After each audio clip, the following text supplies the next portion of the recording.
একটা হ্যাচকা টান দিতে মেয়েটার পুরো শাড়ি খুলে নিচে পড়ে গেল। পরনে শুধু আর মাত্র 2টা কাপড়। মেয়েটা তখন কেমন 2 হাত দিয়ে মুখটা গুজে রেখেছে, আর এমন বিবস্ত্র অবস্থায় মেয়েটাকে দেখে নিজের ভিতর কামভাবটা পুরো জেগে উঠছে। তাই আস্তে আস্তে ওর সামনে গেলাম। ওর মুখ থেকে হাতটা সরাতেই দেখতে পেলাম কেমন ভয়ার্থ চোখ জোড়া দুটি পানিতে চলাচল করছে। গোলাপি রঙের ঠোঁট দুটি কেমন করে কাঁপছে। মনের ভিতর তখন কামভাবটা আরো তীব্র হয়ে গেল। মুহূর্তেই ওর ঠোঁট দুটি আমার দখলে নিয়ে নিলাম। ও কেমন হাত দিয়ে বাধা দিতে গিয়ে পারল না। খাটের উপর ওকে ধাক্কা মেরে ফেলে দিলাম। খাটের উপর শুয়ে মেয়েটা কেমন ভয়ে কাঁপতে শুরু করলো।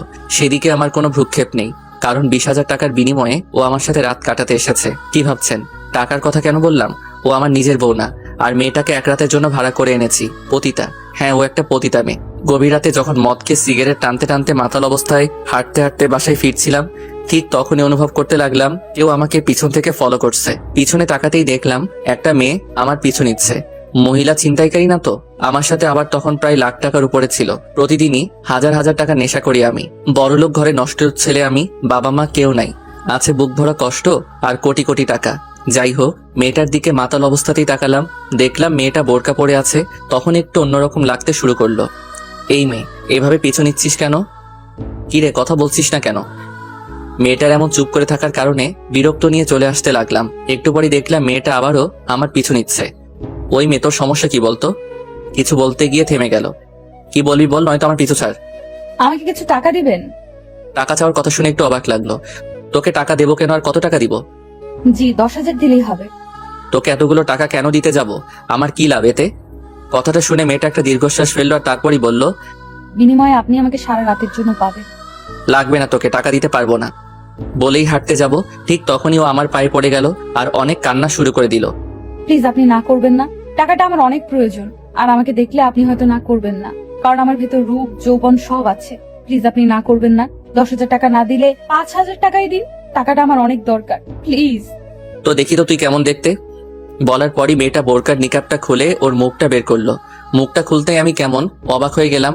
চেহারাটাতে এত পরিমাণ মায়া যে যেটা লিখে প্রকাশ করতে পারবো না। পূর্ণিমার চাঁদের চেয়েও সুন্দর। এমন একটা মেয়ে কিভাবে নিজেকে টাকার বিনিময়ে এভাবে অন্যের হাতে তুলে দিচ্ছে, ভাবতেই অবাক লাগছে। যাই হোক, মেয়েটাকে আমার হেব্বি লাইক হয়েছে, তাই 10-এর পরিবর্তে 20,000 টাকা দিব বলেই মেয়েটাকে আমার বাসায় নিয়ে গেলাম। আজ সারা রাত ভোগ করব, এমন একটা সুন্দরী মেয়েকে ভোগ করব ভাবতেই মনের ভিতর কেমন খুশিতে নাচতে লাগলো। মদের নেশার চাইতেও তখন এই মেয়েকে ভোগ করার নেশাটাই আমার বেশি জাগ্রত হলো। যাই হোক, অযথা টাইম নষ্ট করা যাবে না। এবার গল্পে আসা যাক। মেয়েটাকে খাটের উপর ফেলে দিয়েই ওর উপরে শুয়ে পড়লাম। ও বাধা দিতে গিয়েও পারলো না, শুধু চোখ দুটি বন্ধ করে রেখেছে। আর ওর ঠোঁট দুটি তখন এমন ভাবে কাঁপতে শুরু করলো যে এটা লিখে প্রকাশ করতে পারবো না। ওর কাপা কাপা ঠোঁট দুটি আবারও নিজের দখলে নিয়ে নিলাম। ও আবারও কেমন করে একবার আমার দিকে অসহায় দৃষ্টিতে তাকালো, তারপর আবারও চোখ দুটি বন্ধ করে ফেললো। ওর নাকের গরম বাতাস আমার মুখের উপর পড়ছে, পাগল করে তুলছিল আমায় তখন। ওই সময় ওর ঠোঁটের উপর আরো বেশি ঝড় বইতে লাগলো। ওর পুরো শরীরটা কেমন গলা কাটা মুরগির মতো ছটফট করতে লাগলো। আর তখনই মেয়েটা নিজেকে কেমন আমার কাছ থেকে ছুটিয়ে নিল। আর তখনই ও বিছানা থেকে উঠে রুমের এক কর্নারে চলে গেল। আর তখন ওর চোখ দিয়ে কেমন অশ্রু ঝরতে লাগলো। তারপরই আমাকে কাপা কাপা কণ্ঠে মেয়েটা বলতে লাগলো, আমাকে কি একটু সময় দেওয়া যাবে? যদি আপনি দয়া করে আমাকে একটু সময় দিতেন। একদম ভয়ে কাতর হয়ে কাপা কাপা কণ্ঠে। মেয়েটার এমন আচরণ দেখে আমি একদমই অবাক হয়ে যাই, কারণ আজ পর্যন্ত অনেক পতিতাকে আমি ভোগ করেছি, কারো মুখে এমন কথা শুনিনি। তবে এই মেয়েটা যেন কেমন, মনে হচ্ছে নিজের ইচ্ছার বিরুদ্ধেও নিজেকে আমার কাছে তুলে দিচ্ছে। আর নয়তো আমি ওকে জোর করে তুলে এনে এগুলো করছি। তারপর ওর প্রতি আমার কোনো মায়া লাগলো না, বরং রাগ হচ্ছিল। আমার খুব ভালো একটা মুহূর্ত নষ্ট করে দিল তখনই। এই পতিতা মেয়ে, এইদিকে আয়। তোদের মতো পতিতাদের এত ছাড় দেবার সময় আমার নেই। 10,000 চেয়েছিস, 20,000 নগদ দিছি। সো আমিও ওই রকমই ভাবে কাজ চালাবো। এইদিকে তাড়াতাড়ি আয়, শালিক পতিতা কোথাকার। যতবারই মেয়েটাকে পতিতা বলেছি ততবারই মেয়েটা কেমন শিউরে উঠেছে। মনে হচ্ছে মেয়েটা প্রত্যেকবারই পতিতা নামক শব্দটা শুনে শক খাচ্ছে। মেয়েটা গুটি গুটি পায়ে আস্তে আস্তে আবারও আমার দিকে আসছে। আর তখন ওর শরীরটা কেমন কাঁপতেই লাগলো। সুন্দর মুখখানা একদমই লাল বর্ণ ধারণ করছে, চোখের কাজল একদমই লেপটে গেছে। আস্তে আস্তে ও বিছানায় শুয়ে পড়ল আর বলতে লাগলো, আপনি আপনার কাজ শুরু করে দেন, এমনিতেই আপনার অনেক টাইম আমি নষ্ট করে দিচ্ছি। বলেই মেয়েটা কেমন অসহায় চোখে আমার দিকে তাকিয়ে আছে। সেদিকে আমার কোনো ভ্রুক্ষেপই নেই। আমার দরকার মেয়েটার শরীর। এত সুন্দরী একটা মেয়েকে কোনোভাবেই হাতছাড়া করা যাবে না। আমাকে ওকে ভোগ করতেই হবে। সুন্দরী মেয়েদের অহংকার অনেক বেশি, তাই তাদেরকে সুযোগ পেলে আমি কখনোই ছাড় দেই না। আর এর একটা কারণও আছে। যাই হোক, আমি সময় নষ্ট করব না, আমি আবারও বিছানায় গেলাম, আর তখনই ওর ফোনটা বাজতে লাগলো। আর ও তখন আমার দিকে কেমন করে তাকিয়ে আছে, মনে হচ্ছে ফোনটা ওর অনেক জরুরি। আর আমার ভয় সে ধরছে না, ফোনটা একের পর এক বাজতেই লাগলো। ও কেমন পাগলের মতো দিশেহারা হয়ে গেল, একবার ফোনের দিকে তাকাচ্ছে আরেকবার আমার দিকে। তখনই বললাম, এই পতিতা মেয়ে, ফোন ধর আর স্পিকার বাড়িয়ে দিবি। যদি তোর অন্য দলবল হয় তাহলে কিন্তু তোকে এখানেই শেষ করে দিব। ফোন ধরে লাউড দে। ও মাথাটা নাড়ালো, আর ফোন ধরার অনুমতি দেবার পর মেয়েটা অনেক খুশি হলো। চোখে পানি থাকার পরও ঠোঁটের কোণে একতরফা একটু হাসি ফুটলো। তখন মেয়েটাকে সত্যি পরিদের চেয়েও হয়তো বেশি সুন্দর লাগছিল। ফোন ধরতেই ওপাশ থেকে কান্নার আওয়াজ ভেসে আসছে। মারে তুই কই গেছস? আমি আর বাঁচুম না রে মা। ডাক্তার কইছে আমার বাঁচাইতে হলে মেলা টাকা পয়সা লাগবো, আর আমাকে তো এত টাকা পয়সা নাই। তুই তাড়াতাড়ি আয় মা। ডাক্তার আমার হাসপাতালে থেকে টাকার লইগা বাইরে বের কইরা দিছে। টাকা দিতে পারলে আমার চিকিৎসা করব, নয়তো আর করব না। না মা, তোমার কিচ্ছু হইব না। আমি তোমারে বাঁচামু, তোমার কিচ্ছু হইতে আমি দিমু না। দরকার পড়লে নিজের শেষ করে দিমু, তবু আমার বেহেস্তুকে মাকে টাকার জন্য শেষ হতে দিমু না। তুমি একটু সুস্থ করো, আমি টাকা নিয়ে আসতেছি। তুই কই রে মা? এত রাইতে তুই বাইরে কেন? ভালা মাইয়ারা তো এত রাইতে বাইরে থাকে না। আর তুই যদি খারাপ কিছু করস তাহলে কিন্তু আমি এখনই নিজের শেষ কইরা দিমু। না মা, আমি খারাপ কিছু করছি না। আসলে শহরে একটা আঙ্কেলের কাছে আসছি, উনি তোমার এই কথা শুনে অনেকগুলো টাকা দিছে, আর টাকাগুলো নিয়েই আসতেছি। আর অনেক দূরের রাস্তা তো, তাই আসতে অনেক দেরি হইতেছে। আমি আসতেছি মা, তুমি আর একটু অপেক্ষা করো। বলে ফোনটা কেটে দিল, আর কেমন করে কান্না করতে লাগলো। বারবারই ও চোখ মুছে নিজেকে ঠিক করে আমার কাছে বিলিয়ে দিতে চাচ্ছিল, কিন্তু ওর চোখের পানি কোনোভাবেই থামছে না। ওর এই কথাগুলো শুনে মুহূর্তে আমি কোনো পাথরের মূর্তি হয়ে গেলাম। আমি কি করছিলাম? এমন একটা অসহায় মেয়েকে আমি তুই এতটা খারাপ কিভাবে হইলি? তুই তো একটা সময় এমন ছিলি না। তুই তো একটা সময় প্রত্যেকটা মেয়েকে অনেক সম্মান আর শ্রদ্ধা করতি। আর সেই আবিদ, তুই কিভাবে মেয়েদের প্রতি এত নীচ হতে পারলি? ভাবতেই বুকটা ফেটে যাচ্ছে। ঘৃণায় নিজেকে শেষ করে দিতে ইচ্ছে করছে। হঠাৎই মেয়েটা বলে উঠলো, আপনার টাইম নষ্ট হচ্ছে তো, প্লিজ আপনি আপনার কাজ শুরু করুন, আমি প্রস্তুত। মেয়েটার দিকে তাকাতেই দেখলাম চোখ দুটো কেমন কালো কাজলে লেপটে আছে, মুখখানে কত মায়া জুড়ে আছে, আর সেই মুখটা কিভাবে আমার দিকে কেমন অসহায় ভাবে তাকিয়ে আছে। মেয়েটার প্রতি হঠাৎ এত মায়া হচ্ছে কেন? কেন ওর মুখটাকে খুব আপন মনে হচ্ছে? ওর কাছ থেকে একটু দূরে সরে গিয়ে সোফায় বসলাম, আর তখনই একটা সিগারেট ধরালাম। সিগারেট টানতেছি আর ভাবতেছি মেয়েটার মায়ের কি এমন হয়েছে যার কারণে ও এমন একটা পথ বেছে নিছে। কাজ করেও তো পারতো নিজের মায়ের চিকিৎসা করাতে। ভাবতেই সিগারেট টানতে লাগলাম, তখন খেয়াল করলাম মেয়েটা কেমন কাশতে লাগলো। হয়তো সিগারেটটা সহ্য করতে পারছে না, আর মেয়েটা ভয়েও কিছুই বলতে পারতেছে না, শুধু আমার দিকেই তাকিয়ে কাশতে লাগলো। সিগারেটটা নিভিয়ে দিলাম আর ওকে জিজ্ঞাসা করলাম, এটার গন্ধ সহ্য করতে পারো না? না। এদিকে আসো। ও আমার দিকে আস্তে আস্তে এগিয়ে আসলো, আর তখনই বললাম, সোফায় বসো। ও সোফায় বসলো। বসার পরই ওর শাড়িটা এনে ওকে আবার পরিয়ে দিতে লাগলাম। মেয়েটা তখন কেমন অবাক হয়ে আছে, আর শাড়ি পরাতে বাধা দিচ্ছে।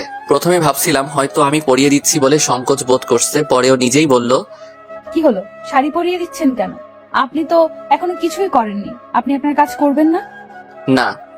আমার মুখ থেকে না শব্দটা শুনে মেয়েটা কেমন হতভম্ব হয়ে গেল, আর চোখ দুটো বড় বড় করে জিজ্ঞাসা করলো, কেন করবেন না? আমাকে কি আপনার পছন্দ হয়নি? আমি আর বাধা দিব না, কোনো বাধা আসলেও বাধা দিব না। প্লিজ আপনি আপনার কাজ করুন। কান্না করতে করতে আমার পা জড়িয়ে ধরলো।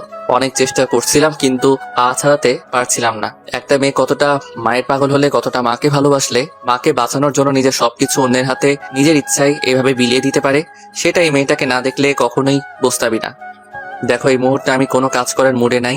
আমি এখন কিছুই করব না।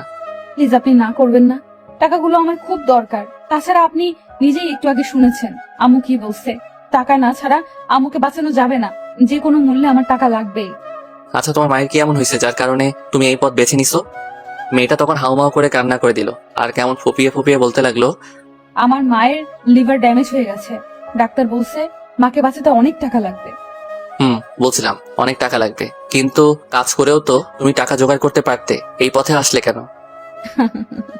মেয়েটার এমন অদ্ভুত হাসি দেখে অনেকটা অবাকি হলাম। জিজ্ঞাসা করলাম, হাসছো কেন?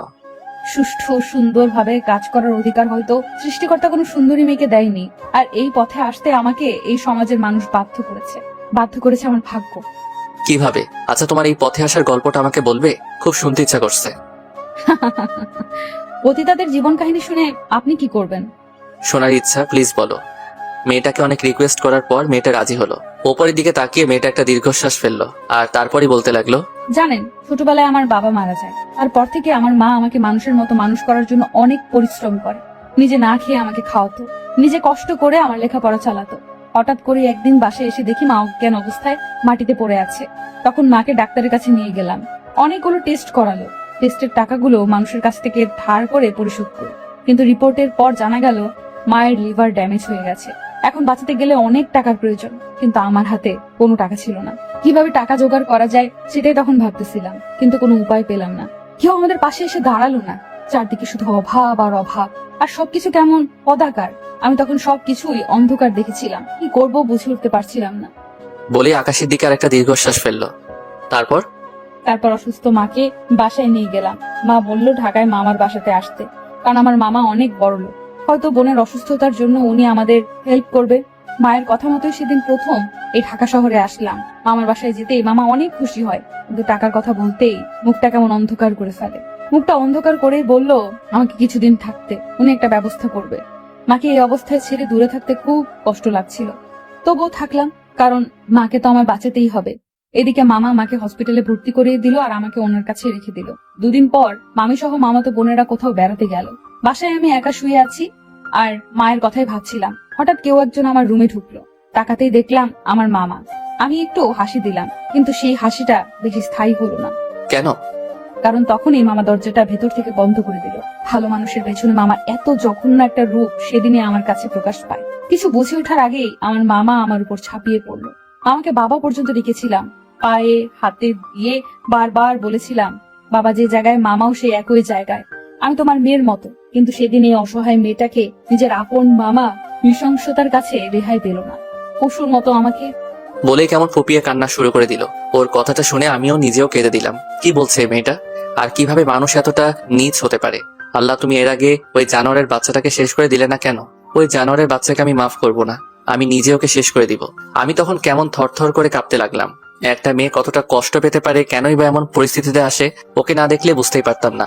মানুষ পতিতাদের অনেক খারাপ বলে, কিন্তু একটা মেয়ে কেন পতিতা হয়, কেন নিজের সবকিছু টাকার জন্য অন্যের কাছে বিলিয়ে দেয়, সেটা হয়তো সবারই অজানা। আর এগুলো ভাবতেই তখন শুধু চোখ দিয়ে টপ টপ করে পানি বের হচ্ছে। কাঁপা কাঁপা কণ্ঠে বলতে লাগলাম, তারপর মেয়েটা উপরের দিকে তাকিয়ে অনেকগুলো দীর্ঘশ্বাস ফেললো।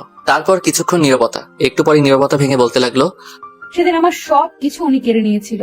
প্রচন্ড ব্যথায় সেদিন বিছানা থেকে উঠতে পারিনি। ওনার হিংস্রতা এতই বেশি ছিল যে আমাকে একটুও ছাড় দেয়নি। ওনার কাজ শেষে আমাকে একটা কথাই বলেছিল, তোকে ভোগ করে অনেক আনন্দ পেলাম, আর মনে রাখিস সেগুলো যদি কাউকে বলিস তাহলে এই ভিডিওটা দেখ।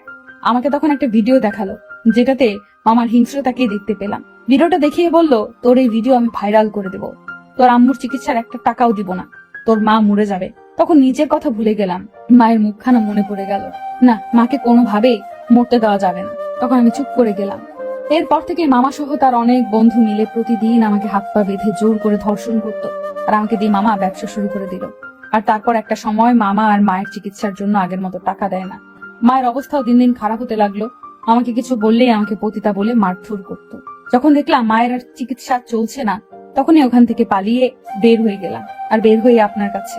কথাগুলো বলেই মেয়েটা থরথর করে কাঁপতে লাগলো আর প্রচন্ড কান্না করতে লাগলো। আমি তখন নিজেও নিজেকে শান্ত করতে পারছিলাম না।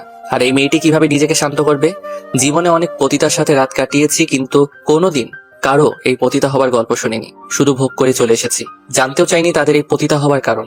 আর আজ যখন কোনো মেয়ের মুখে তার জীবন কাহিনী শুনলাম, নিজের বুকটাই তখন তাদের জন্য কষ্টে ফেটে যাচ্ছে। না, এই মেয়েটা অনেক কষ্ট করেছে, আর করতে দিব না। ওর কষ্টের জীবন আমি এখানেই শেষ করে দিব। কষ্ট ওর এখানেই শেষ। এবার ওর মুখে একটু হাসি দেখতে চাই।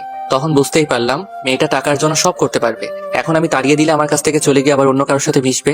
তার চেয়ে ভালো এই মেয়েটাকে অনেক দিনের জন্য আমার কাছেই রেখে দেই। তখনই বললাম, আমি তোমার পাশে থাকতে চাই, রাখবে তোমার পাশে? পতিতাদের সাথে থাকতে নেই, আর আমি ছেলে জাতটাকে এখন ঘৃণা করি। আপনি আপনার কাজ শেষ করুন, এমনিতেই রাত প্রায় শেষ পর্যন্ত। বুঝতে পারলাম ছেলেদের প্রতি ওর যথেষ্ট ঘৃণা জন্মে গেছে। এইভাবে মেয়েটাকে আমার কাছে রাখতে পারবো না, অন্য একটা বুদ্ধি খাটাতে হবে। ওই যে একটা ব্যাগ দেখছো, ওই ব্যাগে অনেক টাকা আছে, প্রায় 10 লক্ষ টাকার মতো আছে।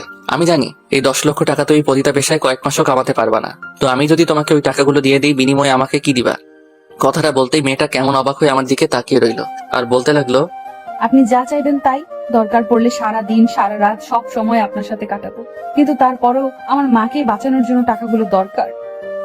একটা শর্তে তোমাকে টাকাগুলো দিব। কি শর্ত? কাল থেকে শুরু করে টানা 2 মাসের জন্য তুমি আমার, সবসময় আমার সাথে থাকতে হবে, যা বলবো তাই করতে হবে, কোনো কথাই না করতে পারবা না। এই 2 মাসে তোমার কাছে আমার যেটা যেটা ইচ্ছা সব তোমাকে পূরণ করতে হবে। আমার সাথে রাত দিন সবসময় কাটাতে হবে। রাজি আছো? আমি রাজি, তবুও টাকাগুলো আমার চাই। আমার মাকে বাঁচাতেই হবে। অবাক হয়ে গেলাম, মেয়েটা বিন্দু পরিমাণও ভাবার টাইম নিল না, এক কথায় সে রাজি। ভেবে বলছো তো? আমি রাজি। ঠিক আছে, টাকাগুলো তুমি কালই পাবে, আর এখনই আমার সাথে চলো। কোথায়? আপনি আপনার কাজ করবেন না? আমাকে তো সকালে বাসায় যেতে হবে। চুপচাপ এখন আমার সাথে চলো। হুম। তখনই মেয়েটাকে আগে ওর শাড়িটা পরিয়ে দিলাম, আর ওকে ওয়াশরুম থেকে ফ্রেশ হয়ে আসতে বললাম। তারপরও ওকে নিয়ে আমার গাড়িতে উঠলাম।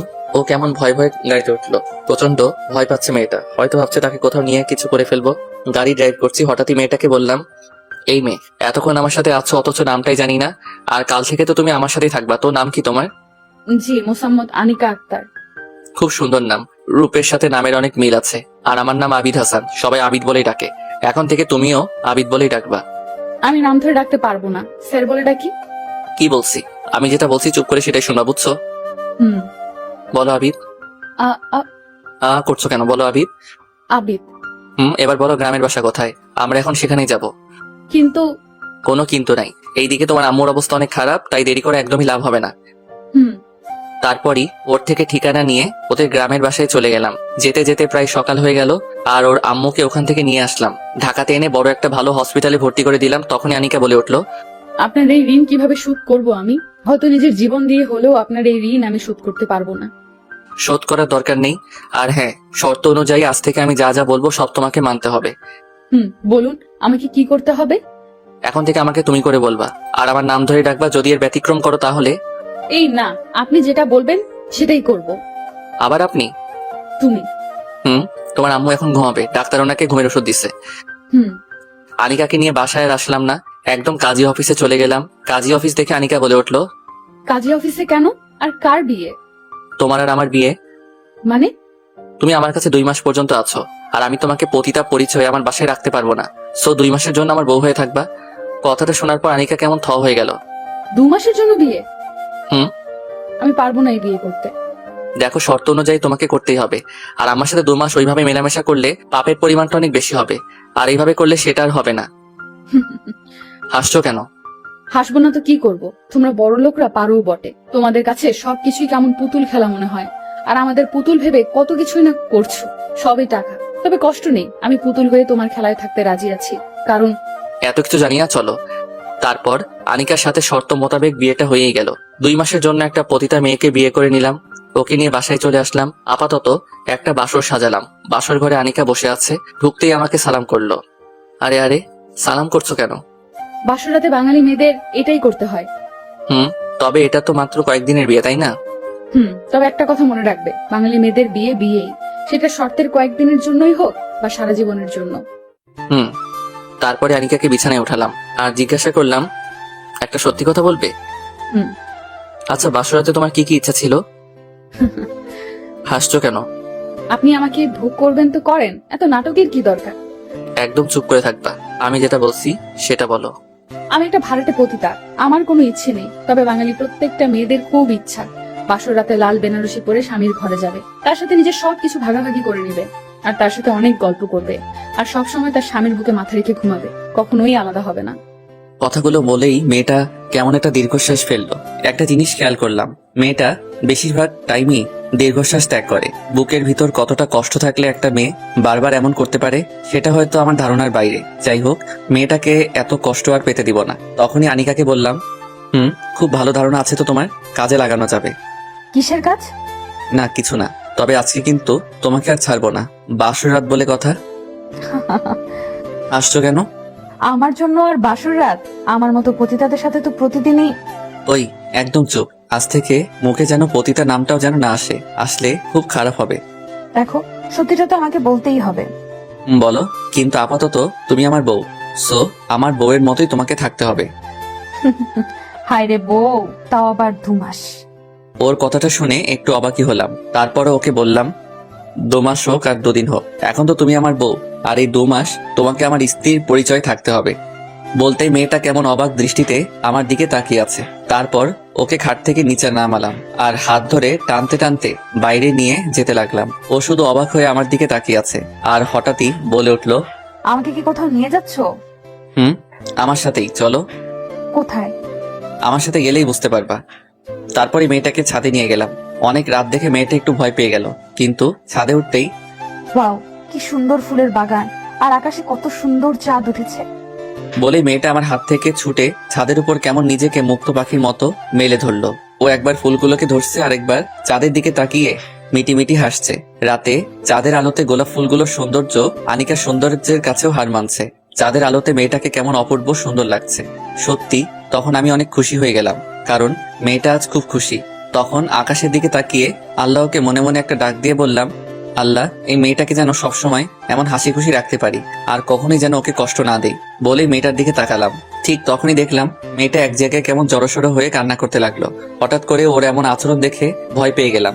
আর ও তখন আমার সামনে এসেই বলতে লাগলো, প্লিজ আমাকে এখান থেকে নিয়ে যাও, আমার সহ্য হচ্ছে না। হঠাৎই ওর মুখে এমন কথা শুনে আরো বেশি অবাক হয়ে গেলাম। একটু আগে যে মেয়েটা অনেক হাসি খুশি ছিল, আর মুহূর্তেই ওর কি হয়ে গেল? নিজের পুরনো খারাপ অতীতটা তাকে কষ্ট দিচ্ছে না তো? এই মেয়ে, কান্না করছো কেন? কথা বলো। আমাকে এখান থেকে নিয়ে যাও। কিন্তু কেন? আমার মতো একটা পতিতা এমন নিষ্পাপ ফুল ছুতে পারে না, আর এই চাঁদের আলো আমার মতো বাজে মেয়ের উপর মানায় না, কেমন কদাকার দেখায়। বলেই মেয়েটা কান্না করতে লাগলো। এই তুমি এগুলো কি বলছো? একদম উল্টাপাল্টা বলবে না। এখন থেকে তুমি আমার বউ। বলেই ওর চোখের পানিটা মুছে দিলাম, আর ওর কপালে ঠোঁটের উষ্ণতা এঁকে দিলাম। মেয়েটা তখন শুধু নির্বাক হয়ে আমার দিকে অবাক চোখে তাকিয়ে রইল। আর তখনই মেয়েটাকে নিজের সর্বোচ্চ শক্তি দিয়ে জড়িয়ে ধরলাম। আর ও তখন কেমন কেঁপে উঠলো। যখন আমার কাছ থেকে ওকে ছুটালাম, তখন ও কেমন করে যেন আমার দিকে তাকিয়ে গেছে। হয়তো আনিকা ভাবছে ওর সাথে আমি যা করছি সবই ওকে ভোগ করার জন্য, বা তার অসহায়ত্বর সুযোগ নেওয়ার জন্য। কিন্তু আমার মনে শুধু একটা কথাই, যতদিন বেঁচে থাকবো কোনোভাবেই আর এই মেয়েটাকে কষ্ট দিব না, সব সময় ওর পাশে থাকবো। ওকে নিয়ে ঘরে চলে আসলাম আর বিছানায় শুয়ে পড়লাম। আনিকা তখন আমার পাশে শুয়েছিল, আর তখনই আনিকার কথাটা মনে পড়লো। একটু আগে বলেছিল বাঙালি মেয়েরা চায় সবসময় তার স্বামীর বুকে মাথা রেখে ঘুমাতে। হয়তো ওরও এমনটাই ইচ্ছে ছিল। যাই হোক, তখনই আনিকাকে জড়িয়ে ধরলাম, আর ও একদম চুপ হয়ে শুধু আমাকে দেখছিল। তখন ওর মাথাটা আমার বুকে রাখতে বলে ওকে জড়িয়ে ধরে ঘুমিয়ে পড়লাম। সকালবেলা ঘুম ভাঙতেই দেখলাম মেয়েটা এখনো ঘুমিয়ে আছে। আহ, কি নিষ্পাপ মুখ, একদম ছোট বাচ্চাদের মতো করে ঘুমিয়ে আছে। তখন ওর কপালে আলতো করে একটা চুমু দিতেই ও কেমন জেগে উঠলো, আর আমার দিকে একবার তাকিয়েই নিচু হয়ে গেল। তারপর দুজনে ঘুম থেকে উঠলাম, ফ্রেশ হয়ে খেয়ে দুজনেই হাসপাতালে আনিকার আম্মুর কাছে চলে গেলাম। ওর আম্মু তখন ঘুমাচ্ছিল। ওকে হসপিটালে রেখেই চলে আসলাম। আর আসার আগে ওকে বলে এসেছি কোনো কারণেই যেন বাইরে বের না হয়, সবসময় আম্মুর পাশে যেন থাকে, আর কোনো কিছু লাগলে আমাকে যেন ফোন দেয়। মেয়েটা শুধু মাথা নাড়ছিল। আমি অফিসে চলে গেলাম। আজ অনেকদিন পর অফিস যাচ্ছি। সবাই আমাকে দেখে আজ একটু বেশি অবাক, কারণ অনেকদিন অফিসে যাই না। যাই হোক, আনিকাকে নিজের লাইফে জড়ানোর সাথে সাথেই ভাবলাম নিজেকেও ঠিক করে ফেলি, ভালো হয়ে যাই, আর ওকে নিয়ে সুখেই থাকি। 15 দিন পর আনিকার আম্মু এখন অনেকটাই সুস্থ, কিন্তু আরো কিছুদিন হসপিটালে থাকতে হবে, আর একটা অপারেশন করতে হবে। ওই অপারেশনের উপরে নির্ভর করবে ওর আম্মু বেঁচে থাকবে নাকি পৃথিবী থেকে বিদায় নিবে। তবে ডাক্তার যতটা আমাকে বলেছে বেঁচে যাবার সম্ভাবনাই বেশি। আর এই কথাগুলো আনিকা জানে না। সে জানে ওর আম্মু সুস্থ আছে, আর খুব শীঘ্রই আবার আগের মতো হয়ে যাবে। আনিকা আমার লাইফে আসার পর আমি অনেক পাল্টে গেলাম। আমার অফিস সবকিছু এখন নিয়মিত চলে। তবে এখনো আমার একটা ভালো কাজ বাকি আছে, সেটা হলো আনিকার মামা ওই জানোয়ারের বাচ্চাটাকে শেষ করে দেওয়া। এখন প্রতিদিনই আনিকা আমার বুকে মাথা রেখে ঘুমায়, খুব শান্তি লাগে মনে। কিন্তু সবকিছুর ভিতরে আনিকা কেমন অস্বস্তি ফিল করতো। এই তো সেদিন রাতের বেলা, আনিকা তুমি কি কাল আমার সাথে আমার অফিসে যাবে? কেন? না, বলছিলাম কি, আমার সাথে একটু ঘোরাঘুরি করলে হয়তো তোমার ভালো লাগতে পারে। ভালো? ভালো বলতে আমার জীবনে কিছুই নেই, সবই অন্ধকার। তবে আমার জন্য তোমাকে চিন্তা না করলেও চলবে, তুমি নিজের জন্য চিন্তা করো। ওর এমন কথা শুনে একটু হতাশ হলাম। তারপর আবারও বললাম, চলোই না, একটু তোমার ভালো লাগতে পারে। হুম। পরের দিন সকালে আনিকাকে নিয়ে অফিসে গেলাম। সবাই কেমন আমাদের দিকে হা করে তাকিয়ে আছে। আমার সব ফ্রেন্ডদের সাথে ওর পরিচয় করিয়ে দিলাম, আর সবাই আমাদেরকে স্বাগত জানালো। ঠিক তখনই আমার অফিসের ম্যানেজার আমার ওখানে আসলো। উনি আসার পরে আনিকা কেমন অস্থির হয়ে যাচ্ছিল, বারবার নিজেকে আড়াল করতে যাচ্ছিল। ঠিক তখনই ম্যানেজার বলে উঠলো, স্যার, এই বেশ্যাটাকে আর এখানে কেন? সবার সামনে কথাটা বলতে আনিকা কেমন ভয়ে কাঁপতে লাগলো, আর আমার মুখের দিকে তাকিয়ে থরথর করে কাঁপতে লাগলো। সবাই তখন কেমন করে যেন আনিকার দিকে তাকিয়ে রইলো। আনিকার চোখ বেয়ে বেয়ে গাল দিয়ে পানি বের হচ্ছিল। ওর চোখে পানি দেখে নিজেকে ঠিক রাখতে পারলাম না। ম্যানেজার সাহেব, ভদ্রভাবে কথা বলুন, এভাবে কথা বলার অধিকার আপনাকে কে দিয়েছে? স্যার, যেটা সত্যি সেটা তো আমাকে বলতেই হবে। এই মেয়ে একটা পতিতা, চরিত্রহীনা, আর ওর সাথে আপনি কত টাকা দিয়ে ভাড়া করেছেন? মালটা কিন্তু... কি বললি কুত্তার বাচ্চা? বলি সবার সামনে ম্যানেজার মারা শুরু করে দিলাম। সবাই তখন আমাকে থামাতে চেষ্টা করলো, কিন্তু পারছিল না। এক পর্যায়ে সবাই ওরা ম্যানেজারকে বাইরে বের করে দিল। আমার মাথায় তখন রক্ত উঠে পড়েছিল। ঠিক সেই মুহূর্তে আনিকাকে এভাবে কষ্ট দেবার কারণেও খুব কষ্ট লাগছিল। মেয়েটা আসতে রাজি ছিল না, আর আমার কথাও এসে সবার সামনে এইভাবে সেই নিজের দোষে আজ আবারও কষ্ট পেল। পুরোনো অতীতটা ওকে ভুলাতে গিয়ে মনেও করিয়ে দিলাম। ভাবতে নিজের উপর তখন রাগ হতে লাগলো। তখনই আনিকাকে খুঁজতেই দেখলাম আনিকা নেই। ও গেল কোথায়? ওকে খোঁজা শুরু করলাম, কিন্তু পাচ্ছিলাম না। বুকের ভিতর কেমন অস্থিরতা কাজ করছিল। ও যদি নিজের কোনো ক্ষতি করে ফেলে তাহলে তো নিজেকে আমি ক্ষমা করতে পারবো না। সব দোষ আমার, কেন যে ওকে এখানে আনতে গেলাম। কিন্তু ও কোথায়? খুঁজতে লাগলাম আনিকাকে, কিন্তু পাচ্ছি না। অফিসে দারোয়ানকে জিজ্ঞাসা করতেই বললো ও নাকি বেরো হয়নি। তাহলে গেল কোথায়? খুব কষ্ট লাগছিল, নিজের একটু ভুলের জন্য ওকে হারিয়ে ফেলবো না তো। হঠাৎ অফিসের একটা কর্মচারী এসে বললো ও নাকি ছাদে গেছে। তাই আর এক মুহূর্ত দেরি করলাম না, একটা দৌড় মারলাম আর ছাদে চলে গেলাম। দেখলাম মেয়েটা ছাদ থেকে ঝাঁপ দিতে যাচ্ছে। ঠিক তখনই মেয়েটার হাত ধরে ফেললাম। এই তো সাহস হলো কিভাবে এভাবে নিজেকে শেষ করে দেবা? আমি বাঁচতে চাই না। আজ আমার জন্য তোমার কত বড় ক্ষতি হয়ে গেছে। একদম কোনো কথা বলবি না, আমার কিছুই হয়নি। ঠিক তখনই মেয়েটা আমার পায়ে পড়ে গেল। আজ আমাকে হেল্প করতে এসে আপনাকে কতটা অপমান সহ্য করতে হচ্ছে, সবার সামনে আপনাকে কত ছোট হতে হচ্ছে। প্লিজ আনিকা এভাবে বলো না। শব্দ সামার, আমি তোমাকে না আনলে হয়তো তোমাকে এই অপমান সহ্য করতে হতো না। তুমি আমাকে মাফ করে দাও আমার জন্যই। এই তুমি এগুলো কি বলছো? আমার কোনো সমস্যা হয়নি, আমি তো পতিতা, তাই না? আর পতিতাদের এগুলো শুনে কোনো সমস্যা হয় না। তবে তোমার বলে আবার কান্না শুরু করে দিল। দেখো একদম কান্না করবা না। আর মরতে যাচ্ছ কেন? তুমি যদি মরে যাও তোমার মাকে কে বাঁচাবে? মায়ের জন্যই তো বেঁচে আছি, কিন্তু আমি যা নিতে পারছি না, ওই মানুষটা আমার জীবনটাকে শেষ করে দিছে, শেষ করে দিছে। বলে কান্না করতে লাগলো। কোন মানুষটা? না কিছু না। কোন মানুষ আমাকে বলো। না কেউ না। বলো বলছি। আর ওই ম্যানেজার তোমাকে কিভাবে চিনে? কান্না করতেই লাগলো। বলো বলছি, ও তোমাকে কিভাবে চিনলো? ও আমাকে চেনে, কারণ ওই আমার মামা। কথাটা শুনে মাথাটা নষ্ট হয়ে গেল। কি, যে জানোয়ারের বাচ্চাটাকে আমি শেষ করার জন্য ভাবছি, যে জানোয়ারটা একটা মেয়ে সুন্দরভাবে বাচ্চার অধিকার নষ্ট করে দিচ্ছে, যে জানোয়ারের বাচ্চা একটা পবিত্র দেখে জানোয়ারের মতো ঝাঁপিয়ে পবিত্র সম্পর্ক নষ্ট করে মেয়েটাকে অপবিত্র করেছে, সে আমার কোম্পানিরই ম্যানেজার। তাকে তো আমি শেষই করে দিব। মৃত্যুর যন্ত্রণা যে কতটা কষ্টের তাকে আমি বুঝিয়ে দিব। তুই মরার জন্য প্রস্তুত হ, উত্তর বাচ্চা। আমাকে এই অন্ধকারে তুলে আনার কারণ কি? আর আপনি কে? তোর জম।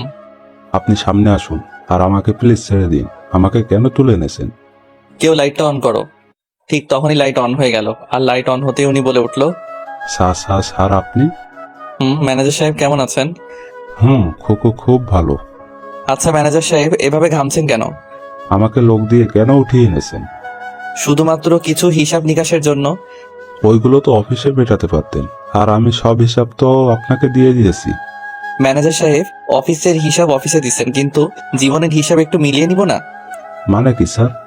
আচ্ছা ম্যানেজার সাহেব, আপনাকে কিছু প্রশ্ন করব। করেন, তবে কি প্রশ্ন? বেশি কিছু না। আচ্ছা ম্যানেজার সাহেব, আপনার ছেলে মেয়ে কয়জন? কেন? যেটা বলছি উত্তর দেন। এক মেয়ে আছে। খুব ভালো। আর একটা প্রশ্ন, কি? আপনি কি আপনার মেয়েকে রেপ করতে পারবেন? স্যার মুখ সামলিয়ে কথা বলুন, নয়তো। নয়তো কি? একদম চুপ করে থাকবি জানোয়ারের বাচ্চা, নয়তো এখনই একদম উপরে পাঠিয়ে দিব। আপনি এমন করছেন কেন স্যার? নিজের মেয়েকে রেপ করতে পারবি না, তাহলে কেন নিজের ভাগ্নিকে এই কাজ করলি? সেও তো তোর নিজের মেয়ের মতোই ছিল। আমি কিছু করিনি, আমাকে ছেড়ে দিন, আমি কিছু করিনি। আনিকা এদিকে আসো। বলতে আনিকা আস্তে আস্তে হাঁটতে হাঁটতে সামনে এসে উপস্থিত। আনিকা, ওকে শেষ করে দাও। এই নাও পিস্তল। না, ওকে আমি এটা দিয়ে গুলি করে মারবো না, ওকে আমি দা দিয়ে কুপিয়ে কুপিয়ে মারবো। না মা, আমাকে ছেড়ে দে মা, তুই তো আমার মেয়ের মতো, আমি না তোর মামা, আমাকে মারিস না। ঠিক তখনই আনিকা দা দিয়ে প্রথম আঘাতটা ওর ডান হাতে করলো আর বলল, এই হাত দিয়ে সেদিন আমার গায়ে প্রথম টাচ করেছিস। মা, তুই আমার মা, তুই আমার মেয়ে, আমাকে মারিস না। আমি তোর মামা, আমাকে মারিস না মা। মা, আমাকে মারিস না তুই। মা বলছিস? ছি, ওয়াক, থু, তোর মুখে থুতু। কোথায় ছিল তোর মা যেদিন জানোয়ারের মতো একটা অসহায় মেয়ের উপর ঝাঁপিয়ে পড়েছিলি? তুই মাফ পাওয়ার যোগ্য না, যে নিজের ভাগ্নিকে। বলি আরো একটা আঘাত। তারপর আনিকা কেমন পাগলের মতো একের পর এক আঘাত করতেই লাগলো। হয়তো সেদিনের কষ্টের ঝাল আজ খুব ভালোভাবেই নিচ্ছে। মুহূর্তেই ওর মামা শেষ। তারপর আনিকা তখনও উন্মাদের মতোই আঘাত করতেই লাগলো। আর ওই পাপীকে ওখানেই শেষ করে দিলাম। এমন পাপীর কোনো মাফ নেই। সমাজে যারা এমন কাজ করে তারা কুকুরের চেয়েও নিকৃষ্ট। আর এত নিকৃষ্টদের সমাজে বাঁচার অধিকার নেই। ওদের মতো মানুষদের জন্যই সমাজে সৃষ্টি হয় হাজারো পতিতা, ধ্বংস হয়ে যায় হাজারো মেয়ের স্বপ্ন। বেছে নিতে হয় পতিতা বৃত্তিকে, নয়তো আত্মহত্যা করে চলে যেতে হয় পরপারে।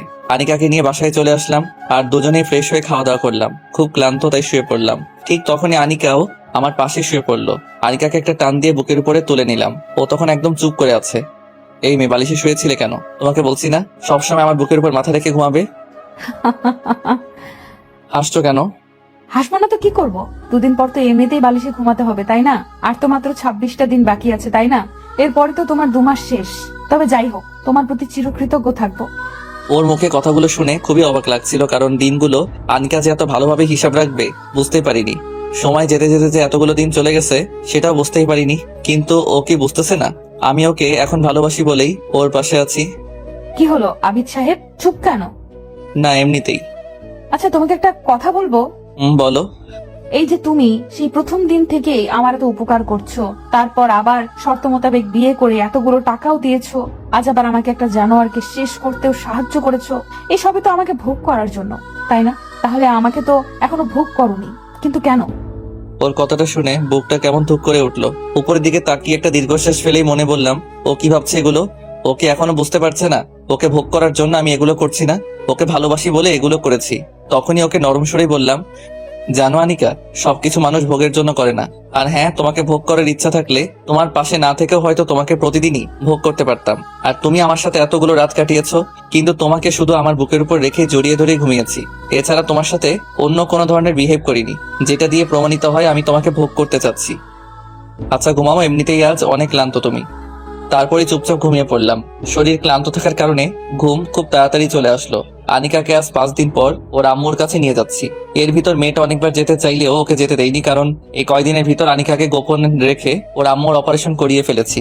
অপারেশন করার আগে খুব ভয় ছিলাম, কারণ একটু এদিক সেদিক হয়ে গেলেই আনিকার আম্মু শেষ হয়ে যেত। আর আল্লাহ না করুক এমন হলেও ও হয়তো আমাকে ভুল বুঝতো, কারণ ওর অগোচরে কাজটা করা ঠিক হয়নি। তবু করালাম, কারণ মেয়েটা বড্ড বেশি মায়ের পাগল। মাকে ছাড়া সবকিছু ওর কাছে অর্থহীন। আর যদি ও জানে ওর আম্মুর অপারেশন হবে, তাহলে হয়তো ও নিজেই ঠিক থাকতে পারতো না। তাই একটু বেশি রিস্ক নিয়ে ওর অজান্তেই, যাই হোক, ওর আম্মু এখন অনেক ভালো আছে। হাসপাতালে যেতেই ডাক্তার বলে উঠলো, আবিদ সাহেব, রোগী আল্লাহর রহমতে অনেক ভালো আছে। সামনের সপ্তাহে ইচ্ছা করলে নিয়ে যেতে পারেন, তবে ওনার দিকে একটু বেশি খেয়াল রাখবেন। অপারেশনের রোগী তো বুঝে নেই। আমি মাথা নাড়ালাম। আর ডাক্তারের এমন কথা শুনে আনিকা কেমন করে যেন আমার দিকে তাকিয়ে আছে, আর অনেক বেশি অবাক হয়ে জিজ্ঞাসা করলো, অপারেশন? কিসের অপারেশন? আর কার অপারেশন? আমি তোমাকে পরে বলছি, আগে চলো মাকে দেখে আসি। না, তুমি আগে বলো কিসের অপারেশন? ঠিক তখনই ডাক্তার বলে উঠলো, আসলে আপনার মায়ের একটা অপারেশনের দরকার ছিল, আর ওটা অনেক রিস্কের অপারেশন। তাই আবিদ সাহেব আপনাকে কিছুই জানায়নি, কারণ এতে আপনি অনেক টেনশন করবেন। আর অপারেশনটা না করালেও আপনার মাকে বাঁচানোর কোনো আশা ছিল না, হয়তো তখন উনি মরেই যেতেন। তবে যাই হোক, এখন আপনার মা সম্পূর্ণ বিপদমুক্ত। খুব শীঘ্রই আপনার মা ভালো হয়ে যাবে। বলেই ডাক্তার চলে গেল। আর এইদিকে আনিকার চোখে পানি, আর ও আমার দিকে কেমন অবাক দৃষ্টিতে তাকিয়ে আছে, মনে হচ্ছে আমার উপর কেমন রেগে আছে। আমি তখন আনিকার হাতে ধরলাম আর ওর আম্মুর কাছে চলে গেলাম। ভিতরে যাওয়ার পরে আমাদের কথার আওয়াজ শুনে ওর মা জেগে উঠলো। তুই এসেছিস মা? আর তুই এত শুকিয়ে গেছিস কেন? ঠিক মতো খাওয়া দাওয়া করিস না নাকি? তুই যদি এমন করিস তাহলে কিন্তু আমি আর ওষুধ খাবো না। এগুলো বলো না মা, তুমি কেমন আছো? খুব ভালো আছি রে, খুব ভালো। বলেই মা মেয়ে কেমন একে অপরকে জড়িয়ে ধরে কান্না শুরু করে দিছে। আর আনিকার মা কেমন করে আনিকার কপালে চুমু দিচ্ছে, আর কেমন করে বুকে আগলে রেখেছে। ওদের এই দৃশ্যটা দেখে নিজের অজান্তেই চোখ দিয়ে চোখের নোনা পানি বের হয়ে গাল বেয়ে বেয়ে পড়তে লাগলো। আর নিজের বাবা মায়ের কথা খুব মনে পড়তে লাগলো। বাবা মা যে কি জিনিস সেটা যে হারিয়েছে সেই ভালো জানে। খুব মিস করছিলাম বাবা মাকে। আমার মতো এতিমের কাছে যে বাবা মায়ের ভালোবাসার মূল্য কত বেশি সেটা একমাত্র আমি এতিমই জানি। ঠিক তখনই আনিকার মা আমাকে ডাক দিল। বাবা, তুই কান্না করছো কেন? আসলে মায়ের কথা খুব মনে পড়ছে, আজ খুব মিস করছি।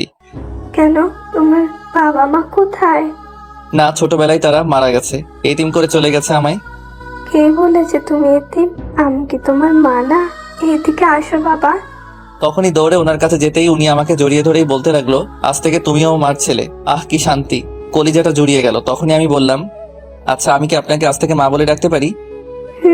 কেন পারবে না, অবশ্যই ডাকবে। খুব খুশি লাগছিল। আর তখন একটা ফোন আসলো। আচ্ছা মা, আমি একটু বাইরে থেকে কথা বলে আসছি, আপনারা কথা বলুন। যাও বাবা। তারপরে আমি বাইরে বের হয়ে গেলাম। প্রায় 20 মিনিট পর ভিতরে যাব, তখনই দরজা বাইরের থেকে শুনতে পেলাম, মারে, ছেলেটা কে? এই তো আমার ক্ষণিকের ফ্রেন্ড। মারে, ছেলেটা অনেক ভালো রে। তুই জানোস ছেলেটা এই কয়টা দিন কিভাবে আমার পিছনে খাটছে? কত সময় আমার পিছনে শেষ করছে, প্রত্যেকটা দিন আমার সেবা করছে। তোমার অপারেশন হয়েছে আমাকে বলেনি কেন? আমি নিষেধ করেছিলাম, কারণ তুই শুনলে অনেক ভেঙে পড়বি। তবে যাই হোক, ছেলেটাকে আমার খুব ভালো লেগেছে। এমন একটা ছেলে যদি। থাক মা, আর বলো না। কেন? কারণ ও অনেক বড় লোক। তারপরও রে মা, আমার মনে হয় ওই ছেলেটা তোরে ভালোবাসে, নয়তো। মা আর বলো না প্লিজ। ওদের কাছে ভালোবাসার কোনো মূল্য নেই। ওরা বড় লোক, তাই ওদের কাছে মেয়েরা খেলার পুতুল। খেলা শেষ হলেই সব শেষ। আর আমি তার যোগ্য না মা। আর অযোগ্য হয়ে আমি কারো পরিহাসের করুণার পাত্রী হতে চাই না। বলেই মেয়েটা কেমন কান্না করে দিল। বাইরে থেকে কথাগুলো নিজেরই কান্না এসে গেল। তার মানে এতদিনে ওর মনে একটু ভালোবাসা আমি তৈরি করতে পারিনি, আর একটু জায়গাও তৈরি করতে পারলাম না, নাকি ওর অতীতের কারণে ও আমাকে ওর জীবনে জড়াতে চায় না। বাইরে থেকে একটা কাশির আওয়াজ দিয়ে ভিতরে ঢুকলাম।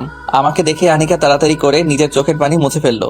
আমি আর বেশি কিছু বললাম না। ভিতরে গিয়ে অফিসে কাজ আছে বলেই বের হয়ে গেলাম। তারপর বাসায় এসে চুপ করে শুয়ে রইলাম। ভাবতে লাগলাম কি করব। ওর সাথে প্রায় 2টা মাস কেটে গেল, 10টা দিন মাত্র বাকি।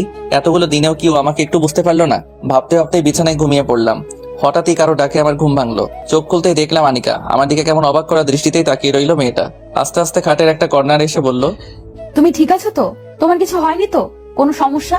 আর কখন বাসায় আসছো? একসাথেই কথাগুলো জিজ্ঞাসা করলো। হয়তো আমি বাসায় এসে শুয়ে আছি আর ওকে জানাইনি বলে প্রশ্নগুলো করছে। এই তো হসপিটাল থেকে সোজা বাসায় চলে আসছি। অফিসে যাওনি? না, কেন? এমনিতেই। ভালো, কিন্তু আমাকে তো একটু বলতে। বলতে গিয়েও আনিকা আর কিছু বললো না, কথাটা অপূর্ণই রেখে দিল। আনিকার প্রতি খুব রাগ হচ্ছিল। ও কি একটু বুঝতে পারছে না তাকে আমি কতটা ভালোবাসি? ও কি আমাকে একটু বুঝবে না, নাকি বুঝতেই চায় না? ওর প্রতি বুক ভরা অভিমান নিয়ে চুপ করে শুয়ে রইলাম। তুমি খাবে না? না খেয়ে শুয়ে থাকবা? তোমার খেতে ইচ্ছে করলে তুমি খেয়ে তারপর ঘুমিয়ে পড়ো। আমাকে আর ডাকবে না। তুমি খাবে না? আর আমি ডাকবো না কেন? ওই ডাকবে না তো ডাকবে না, আর একটা যদি ডাক দাও তাহলে।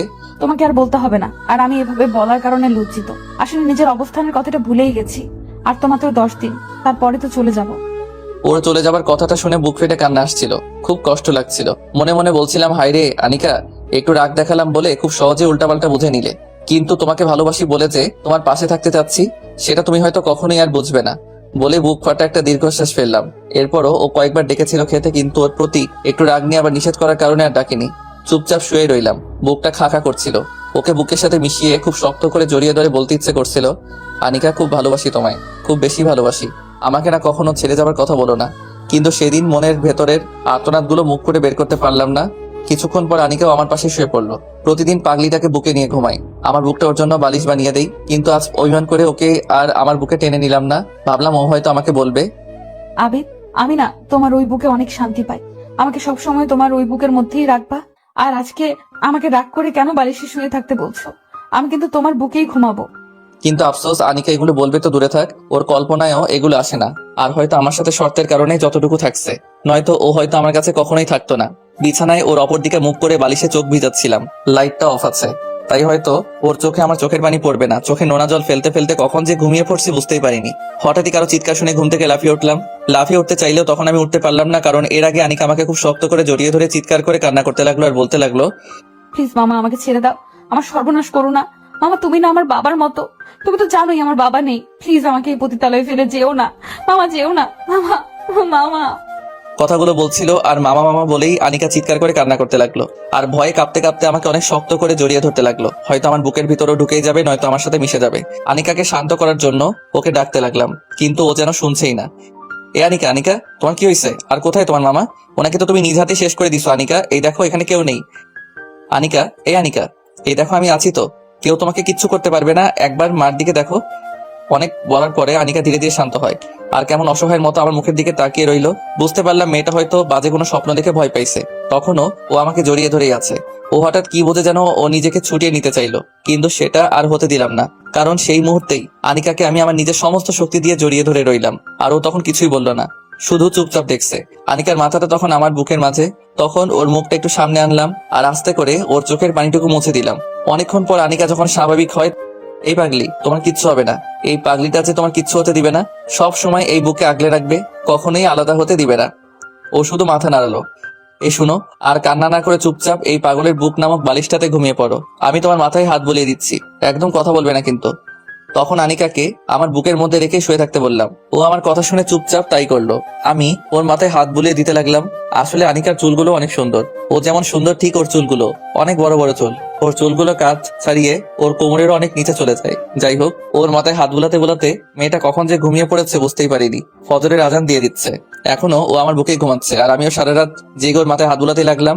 একদম ছোট বাচ্চাদের মতো ওকে ঘুম পাড়াইছি, আর ছোট বাচ্চাদের মতোই ও ঘুমাচ্ছে।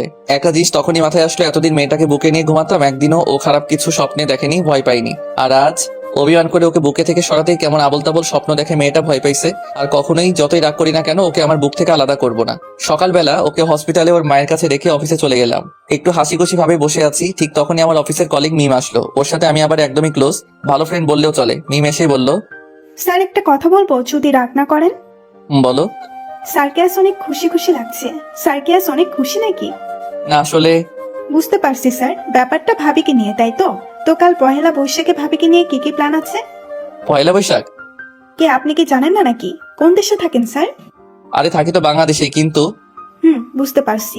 আপনি তো চলে গেছেন ভাবির সাথে প্রেমের দেশে, আর যার কারণেই সব ভুলে গেছেন, তাই না স্যার? মাথায় হাত দিয়ে শুধু চুলকাচ্ছি। কি হলো স্যার, ধরে ফেললাম তো?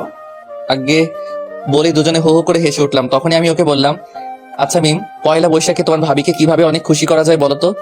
আসলে স্যার, বাঙালি মেয়েরা তার স্বামীর কাছ থেকে তেমন কিছুই চায় না, শুধু চায় স্বামীর একটু ভালোবাসা। তবে কাল ভাবিকে নিয়ে বৈশাখী মেলায় ঘুরতে পারেন, এতে ভাবি অনেক খুশি হতে পারে। থ্যাংক ইউ মিম, কিন্তু দুজনে কি কি পরে গেলে ভালো হয়?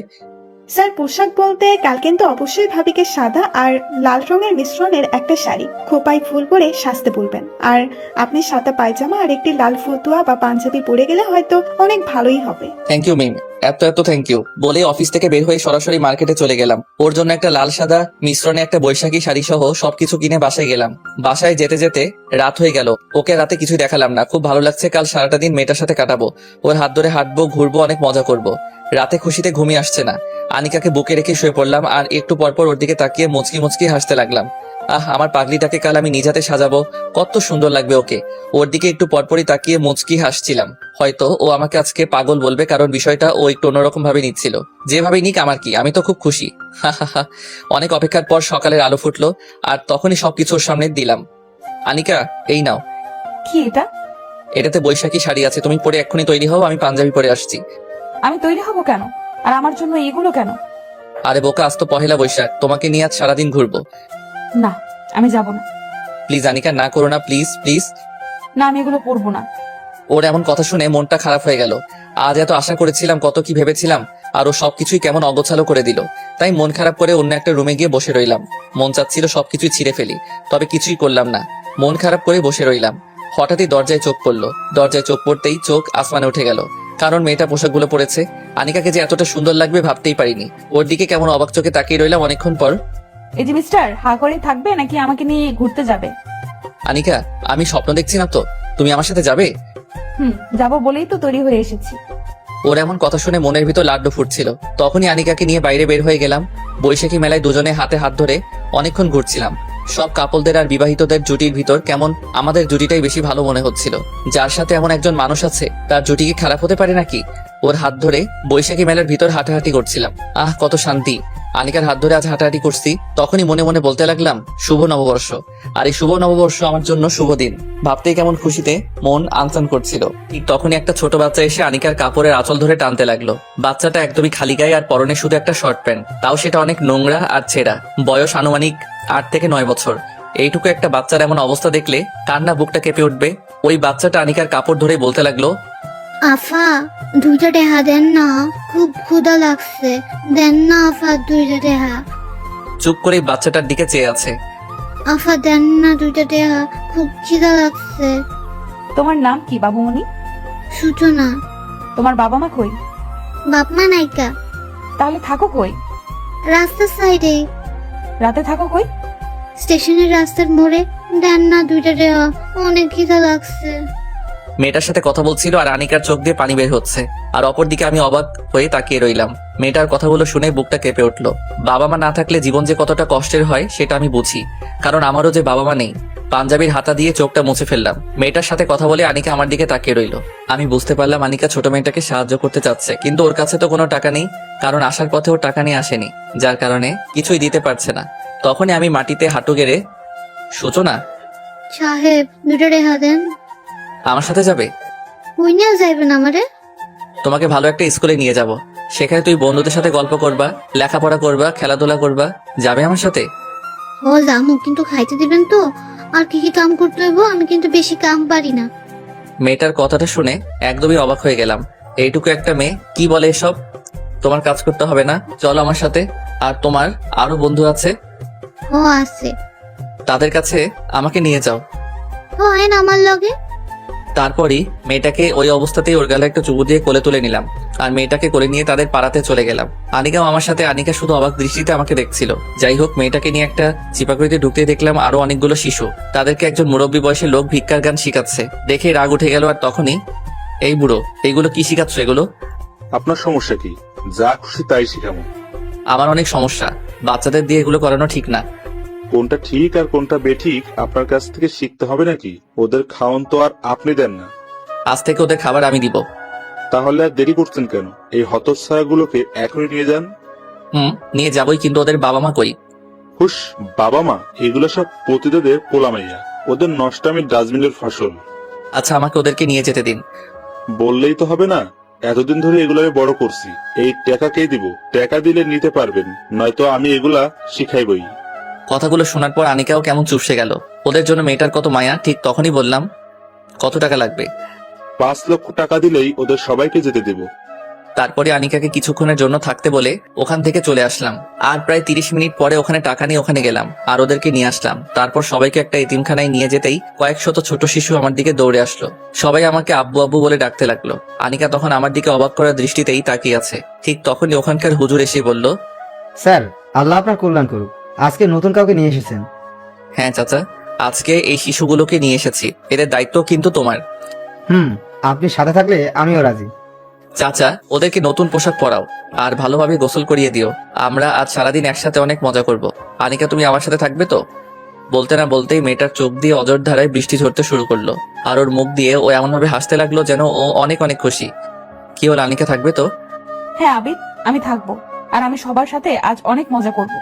ঠিক তখনই সব বাচ্চাদের ডাক দিয়ে বললাম, বাবুরা, এটা তোমাদের নতুন আম্মু। ওকে সবাই আম্মু বলেই ডাকবা। বলতে না বলতে সব শিশুরা দৌড়ে আনিকার কোলের দিকে দৌড়ে গেল আর আনিকা ওদের জন্য মাটিতে বসে দুহাত বাড়িয়ে দিল। বাচ্চাগুলোকে একদম নিজের সাথে জড়িয়ে ধরে অনেকক্ষণ কাটিয়ে দিল। এই প্রথম আনিকাকে এত খুশি দেখে নিজের মনে এতটাই খুশি লাগছিল যেটা আগে কখনোই আমার লাগেনি। মেয়েটাও বাচ্চাদের সাথে একদম বাচ্চা হয়ে মিশে গেল। বিকেল বেলা ওখানে ভালো খাবারের আয়োজন করা হলো আর সব বাচ্চাদের নতুন পোশাক কিনে দিলাম। আনিকা নিজ হাতে সবাইকে খাইয়ে দিচ্ছে। কত ভালো লাগছে। ঠিক তখনই বাচ্চাদের খাওয়ানোর সময় ওর সামনে বসে পড়লাম আর হা করে বললাম, ওদেরকে খাইয়ে দিবে আর আমাকে কি দিবে না? আনিকা তখনই একদম থ হয়ে গেল। কি গো, দিবে না খাইয়ে? আমারও তো খুব খিদে পাইছে। তোমাকে তো। এই দেখো, এমন করছো কেন গো? দাও না গো, একটু খাইয়ে, খুব খিদে লাগছে তো। বলেই হা করে রইলাম। তারপরে আনিকা আমার মুখের দিকে হাতে খাবার নিয়ে হাত বাড়িয়ে দিল। আমি খেতে যাব, ঠিক তখনই খাবারটা নিচে পড়ে গেল। তখন ওর দিকে তাকাতে দেখলাম অন্যদিকে তাকিয়ে আমাকে খেতে দিচ্ছিল। খুবই খারাপ লাগছিল। একটু খেতে চাইলাম, তাও সেটা নিজ ইচ্ছাতে দিল না। হয়তো আমার জোর করার কারণেই অনিচ্ছা দিতে চেয়েছিল। চুপ করে উঠে গেলাম। আমাকে উঠে যেতে দেখেই আনিকা কেমন জানি হয়ে গেল। আমি ওখান থেকে অন্য একটা কর্নারে গিয়ে দাঁড়িয়ে রইলাম আর ভাবতে লাগলাম ও কি আমাকে কখনোই বুঝবে না। ঠিক তখনই কেউ আমার হাতে ধরে টান দিল। তাকাতে দেখলাম আনিকা। আনিকাকে দেখে খুব অবাক হয়ে গিয়েছিলাম, কারণ এই প্রথম আনিকা নিজে আমার হাত ধরেছে। আমি অবাক চোখে ওর দিকে তাকিয়ে রইলাম। ঠিক তখনই ও বলল, কি হলো, চলে আসলে কেন? খাবে না? না। সরি, আসলে কখনো কোনো ছেলেকে এইভাবে খাইয়ে দেয়নি তো, তাই নিজের কাছে অনেক সংকোচ বোধ হচ্ছিল।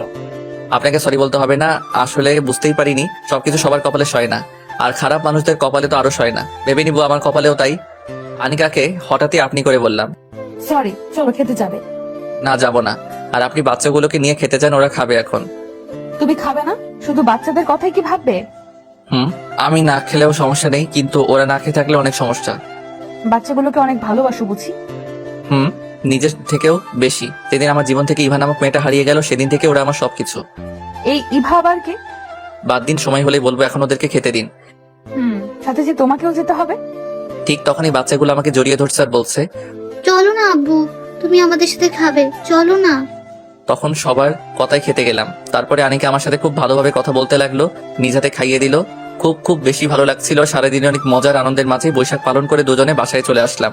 রাতে একা একা ছাদে বসে তারাদের সাথে উকি মারছিলাম। ঠিক তখনই আনিকা এসে হাজির। আবিদ জানো, আজকে আমি খুব খুশি। আজকের মতো কোনোদিন এত খুশি আমি হইনি। সত্যি তুমি অনেক ভালো। আমি আবার কি করলাম? এই যে এতিম বাচ্চাদের এত ভালোবাসো আর তারাও তোমাকে কত ভালোবাসে। জানো আবির, তোমাকে আমি সেলুট জানাই। কেন? কারণ তোমার ওখানে অনেক ছেলে বাচ্চার পাশাপাশি অনেক মেয়ে বাচ্চাও আছে যাদের কোনো বাবা মা নেই। তো জানো, এই মেয়েগুলো একদিন সমাজের নির্মমতায় একদিন পতিতা হয়ে যাবে। মানে কি উল্টাপাল্টা বলছে এগুলো?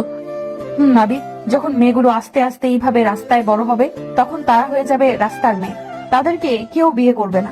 অভাবের তাড়নায়, খিদের জ্বালায় তারা একদিন এই পতিতা বেশেই বেছে নিবে, আর সমাজে তখন আরো পতিতা বেড়ে যেত। কথাটা বলেই মেয়েটা কান্না করে দিল। বুঝতেই পারলাম না হঠাৎ আনিকা এগুলো কেন বলছে আর কেনই বা এমন কান্না করে দিল। ঠিক কিছুক্ষণ পরই মাথায় আসতে লাগলো, ও তো মিথ্যা বলেনি। মেয়েগুলো যখন একটু বড় হয়ে যেত, রাস্তায় থাকার কারণে মানুষরূপী অনেক শেয়াল কুকুরের খাবার নিচে নিজেদের বলি দিতে হতো, আর একটা সময় ঠিকই খারাপ পথটাই বেছে নিত। কথাগুলো যদিও আগে কখনোই ভাবিনি, কিন্তু আনিকার এমন আচরণ দেখেই মনের ভিতর ভাবনার সঞ্চার হতে লাগলো। আবির, তুমি না ওদেরকে কখনো খারাপ হতে দিও না। খারাপ পথটা অনেক কষ্টের। একবার খারাপ হয়ে গেলে নিজেকে আর ভালো করা যায় না। এই তুমি এগুলো কি বলছো? সত্যি বলছি। পতিতা শব্দটাতে মাত্র 3টা অক্ষর, কিন্তু ওর ভয়াবহতা যে কতটা খারাপ সেটা আমার মতো পতিতারাই জানে। ওই কি বললি তুই? তোকে বলছি না কখনোই নিজেকে পতিতা বলবি না। সবকিছু ভুলে যেতে, ভুলে গিয়ে সুন্দরভাবে জীবনযাপন করতে। আর একবার যদি নিজেকে পতিতা বলিস তাহলে রেগে ওকে মারতেই চোখ দিয়ে পানি বের হতে লাগলো। মেরে ফেলবে, তাই তো? এই তুই এগুলো কি বলছিস? তোকে আমি মেরে ফেলবো? না রে, তোকে কখনোই মারবো না রে। নিজে মরে গেলেও তোকে মরতে দিব না বলেই কান্না করতে লাগলাম। আর তখনই নিজের সমস্ত শক্তি দিয়ে আনিকাকে জড়িয়ে ধরলাম। আমিও কাঁদছি, আনিকাও কাঁদছে। আর সেই কাদার মাঝখান থেকে আমার মুখ দিয়ে একটা কথাও বের হচ্ছিল, ভালোবাসি রে তোকে, খুব ভালোবাসি। কেন বুঝিস না তুই? তোকে যে অনেক বেশি ভালোবাসি। সবসময় এই বুকে আগলে রাখবো তোকে। খুব ভালোবাসি, খুব বেশি ভালোবাসি। আনিকাকে জড়িয়ে ধরেই আকাশের দিকে তাকিয়ে চোখের নোনা জল ফেলছিলাম আর কথাগুলো বলছিলাম। ঠিক তখনই আনিকা বলে উঠলো, তুমি আমাকে যতই ভালোবাসো না কেন, আমি তোমাকে ভালোবাসতে পারবো না। তোমার জীবনে আমি নিজেকে চিরদিনের জন্য জড়াতে পারবো না। কথাটা বলে আনিকা নিজেকে ছাড়িয়ে নিল। তখন ঝাপসা চোখে ওর দিকে তাকালাম। খুব বেশি অবাক হয়ে গেলাম ওর কথা শুনে, কিন্তু কিছুই বলতে পারছি না। আনিকাও আমার দিকে কেমন করে তাকিয়ে আছে। চাঁদের আলোতে শুধু ওর চোখ দুটি চকচক করছে। আনিকাকে ঠিক তখনই বললাম, কেন আনিকা, আমি কি তোমার যোগ্য না? নাকি আমি খারাপ বলে সেই যোগ্যতা হারিয়ে ফেলছি? বিশ্বাস করো আনিকা, আমি একদম ভালো হয়ে যাব। কখনোই অন্যায় কাজ করব না। দেখো আবির, তুমি অনেক ভালো ছেলে, সেটা আমি জানি, কিন্তু আমি তোমাকে আমার জীবনে মেনে নিতে পারবো না। ঠিক তখনই বুকটা কষ্টে ফেটে যাচ্ছিল। কেন আনিকা এই কথা বলছে? আমি কি তার যোগ্য না, নাকি অন্য কোনো কারণ আছে? আচ্ছা আনিকা, আমাকে কি তোমার মেনে নিতে কোনো কারণ আছে, নাকি তোমার লাইফে কেউ আছে? আছে। কথাটা শুনে বুকটা ফেটে গেল। বুকের গহীনে ঝড় শুরু হয়ে গেল। ভাবতেই অবাক লাগে এই পৃথিবীতে আমি কত অসহায়। আনিকা ঠিক আছে, তাহলে আমি আর তোমাকে এই বিষয় নিয়ে কখনোই আর জোর করব না। আসলে আমি বুঝতেই পারিনি আমার কপালটা এত পোড়া। দেখোই না, একটা মেয়েকে ভালোবেসে যখন সব মেয়েকে ঘৃণা করতাম, ঠিক তখনই আবার তোমাকে ভালোবেসে ফেলি। কিন্তু বুঝতেই পারিনি আমার ভালোবাসা সার্থক না। জানো আনিকা, ছোটবেলায় খুব দুষ্ট ছিলাম আমি।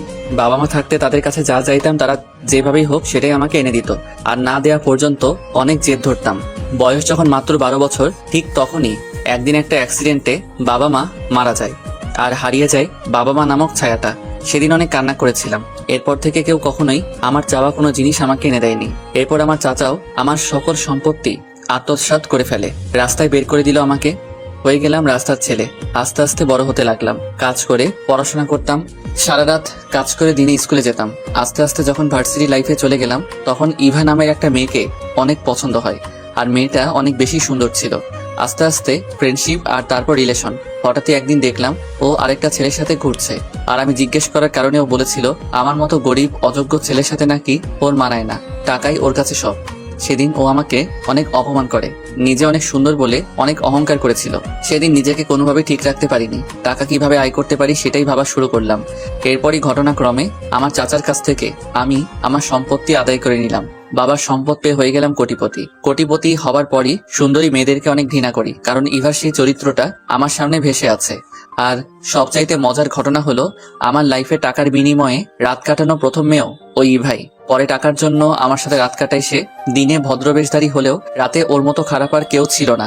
সেদিন থেকে সুন্দরী মেয়েদেরকে হেট করতাম, কারণ তাদের সৌন্দর্যের ভিতর যে কতটা কালো থাকে সেটা ইভাকে না দেখলে বুঝতেই পারতাম না। যাই হোক, এরপর আর কোনো মেয়েকে কখনোই ভালোবাসিনি, কারণ তখন আমি নিজেই খারাপ জগতের বাসিন্দা। এরপর তোমার সাথে পরিচয়, আর তোমার সবকিছু জেনেও আবারও নিজেকে পরিবর্তন করে ফেলি। এরপরে তোমাকে খুব ভালোবেসেছি, বিশ্বাস করো আনিকা, তোমাকে খুব ভালোবাসি। প্লিজ আমাকে একা করে দিও না। আর তুমি তো আমার বিয়ে করা বউ, তাই না? বলেই চোখ দিয়ে পানি বের করতে লাগলাম। কিন্তু সেটা হয়তো আনিকার কাছে কিছুই না। ওর মনে আমার জন্য একটু দয়া হলো না। ও তখনই বলে উঠল, আবির, আমি তোমার সব কিছু বুঝতে পারছি, কিন্তু তারপরেও আমি তোমাকে মেনে নিতে পারবো না। তবে দোয়া করি তুমি যেন ভালো একটা মেয়েকে বউ করতে পারো। আর তুমি এখন অনেক ভালো একটা ছেলে, তোমাকে যে কেউ পছন্দ করবে। আর আমার মতো খারাপ একটা মেয়েকে নিয়ে বেশি কিছু ভেবো না, আর ভাবলে ভুল করবে। আর একটা কথা মনে রেখো, আমি তোমার 2 মাসের জন্য বউ হয়েছি, সারা জীবনের জন্য না। আর সেই 2 মাস পার হতে আর মাত্র 7 দিন বাকি, এরপরই আমি চলে যাব। একটানা কথাগুলো বলেই আনিকা ছাদ থেকে চলে গেল আর রেখে গেল আমাকে। নিজেকে তখন অনেক বড় অসহায় লাগছিল। মনে হচ্ছে এই পৃথিবীতে আমার চেয়ে বড় অসহায় আর কেউ নেই। চোখ দুটো বারবারই ঝাপসা হয়ে যাচ্ছিল। ভাবতেই অবাক লাগে, আমার জীবনে ভালোবাসা বলতে কোনো জিনিস নেই। যাকে যাকে ভালোবাসলাম তারাই দূরে ঠেলে দিল আমায়।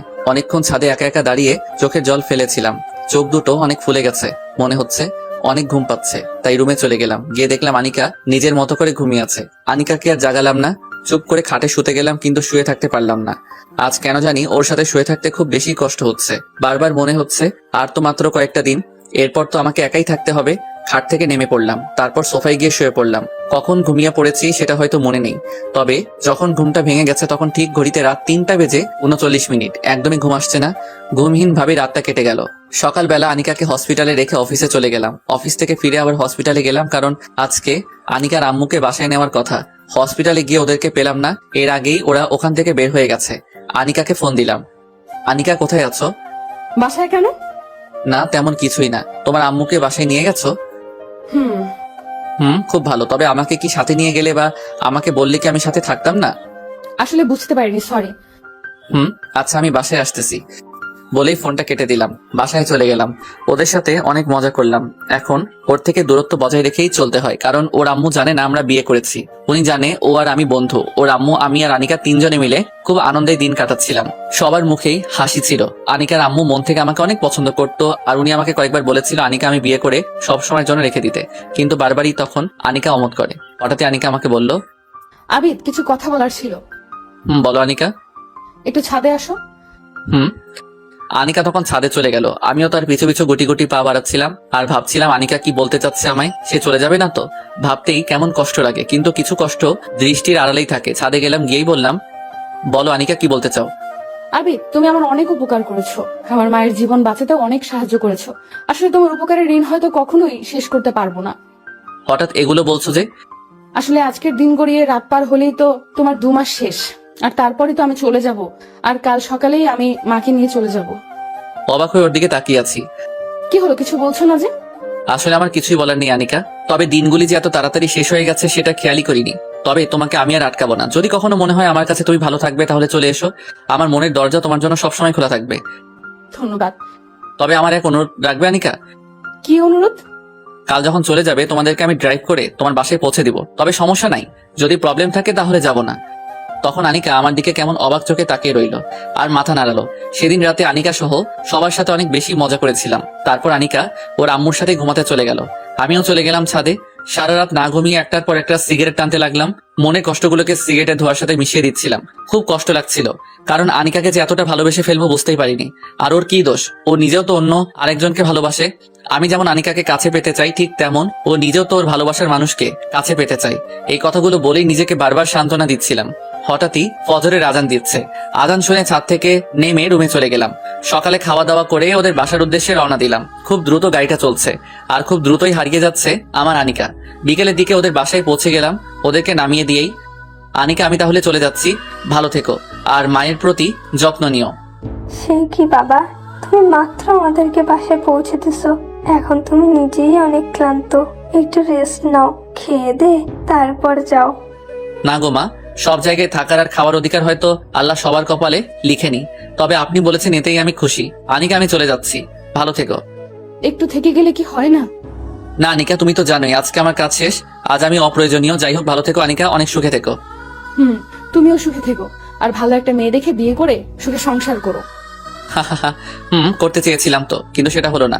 আর এখন নতুন করে আমার কোনো ইচ্ছা নেই। ভালো থেকো গো পাগলি, খুব ভালো থেকো। বলেই ওখান থেকে চলে আসলাম। আনিকার মা কয়েকবার আমার দিকে কেমন রহস্যজনক ভাবে তাকিয়েছিল। হয়তো কিছু বুঝবে, হয়তো বা না। বুকের কষ্টগুলোকে চাপা দিয়ে ওদের কাছ থেকে হাসি মুখে বিদায় নিয়ে গাড়ি চালানো শুরু করলাম। গ্রামের আঁকাবাঁকা রাস্তা, তার উপর চোখ দুটি ঝাপসা হয়ে আসছিল বারবার। গতকাল রাতে না ঘুমানোর কারণে মাথাটাও কেমন ভন ভন করে ঘোরাচ্ছিল। গাড়ির স্পিডটা আরো বাড়িয়ে দিলাম, যেভাবেই হোক আমাকে এই মায়া ত্যাগ করে অনেক দূরে চলে যেতে হবে। গাড়ি আঁকাবাঁকা রাস্তা দিয়ে চলতে লাগলো। হঠাৎই মাথাটা কেমন ভন ভন করে ঘুরে গেল, আর চোখ দুটি বন্ধ হয়ে গেল। সবকিছু অন্ধকার মনে হচ্ছে। এরপর আর কিছু মনে নেই। চোখ খুলতে কেমন ঝাপসা ঝাপসা দেখতে লাগলাম, কিছুই ভালো করে দেখতে পাচ্ছি না। চোখটা আস্তে আস্তে ঘুরাতে ঘুরাতে দেখলাম আমি কোনো হসপিটালে আছি, কিন্তু আমি এখানে কেন? আর কেনই বা? ভালো করে স্পষ্টভাবে কিছুই দেখতে পাচ্ছি না।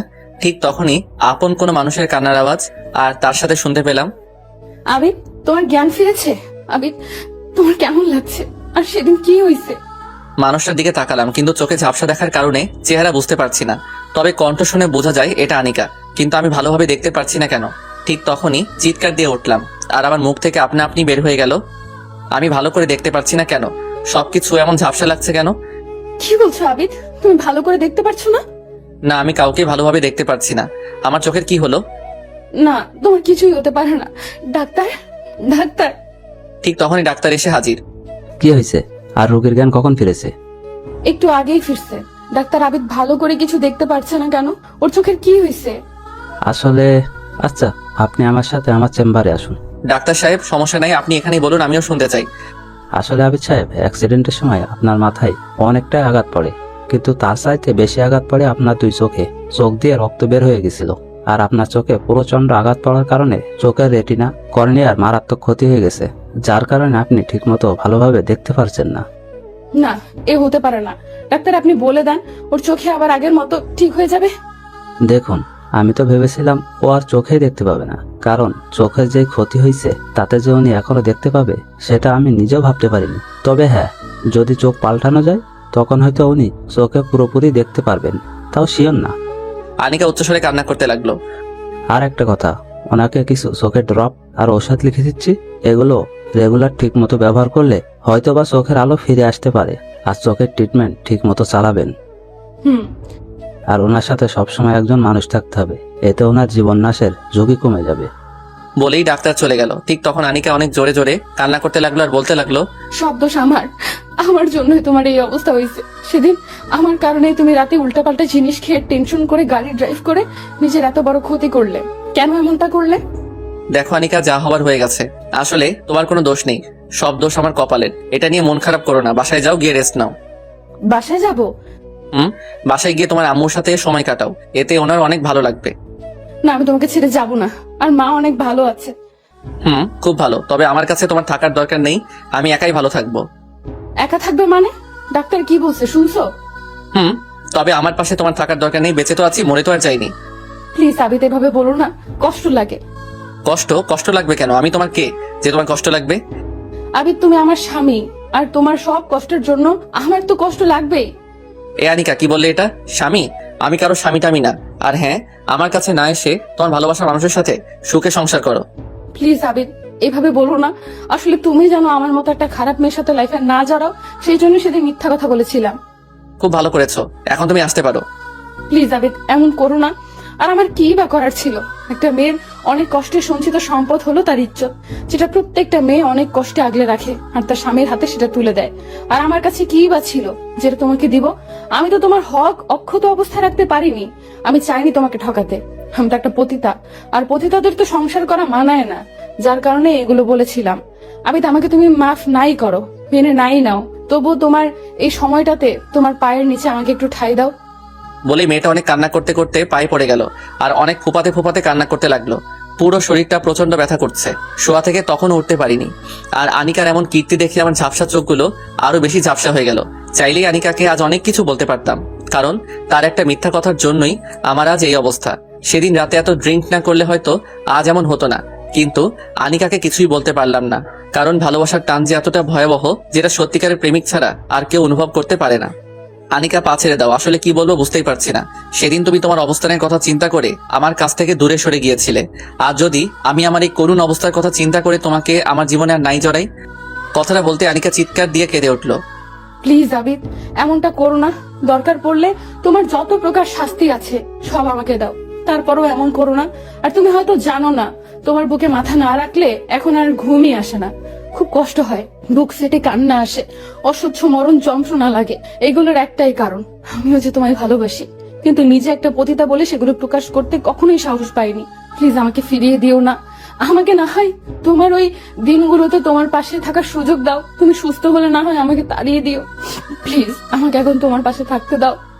বলেই আনিকা গলা কাটা মুরগির মতো ছটফট করতে লাগলো আর কান্নার পরিমাণ আরো বাড়িয়ে দিল। কি করব বুঝতে পারছি না। আমার এই অবস্থা দেখে যেই মেয়ে আমার পাশে থাকতে যাচ্ছে সেই মেয়ে নিঃসন্দেহে আমাকে ভালোবাসে। আচ্ছা আনিকা, আমার শরীর ভালো হলে তুমি চলে যাবে তো?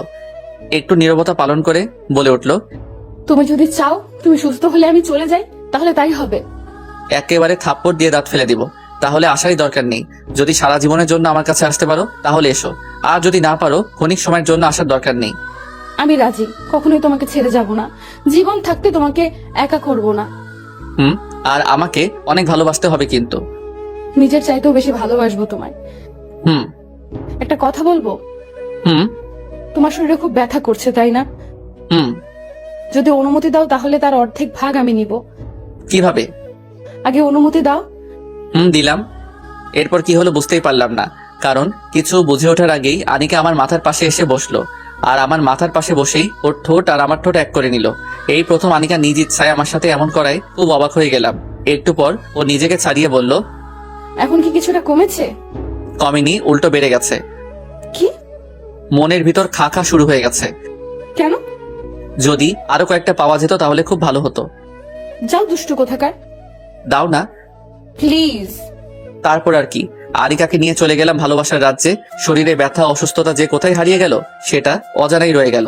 অনেকক্ষণ পর আনিকা আবারও নিজেকে ছুটিয়ে নিল। ঠিক তখনই আনিকা বলে উঠল, আবিদ, তুমি সবসময় তোমার ওই বুকে আমাকে আগলে রাখবে তো? কখনো আমাকে ছেড়ে যাবে না তো? এই সেম প্রশ্নগুলো তো আমারও।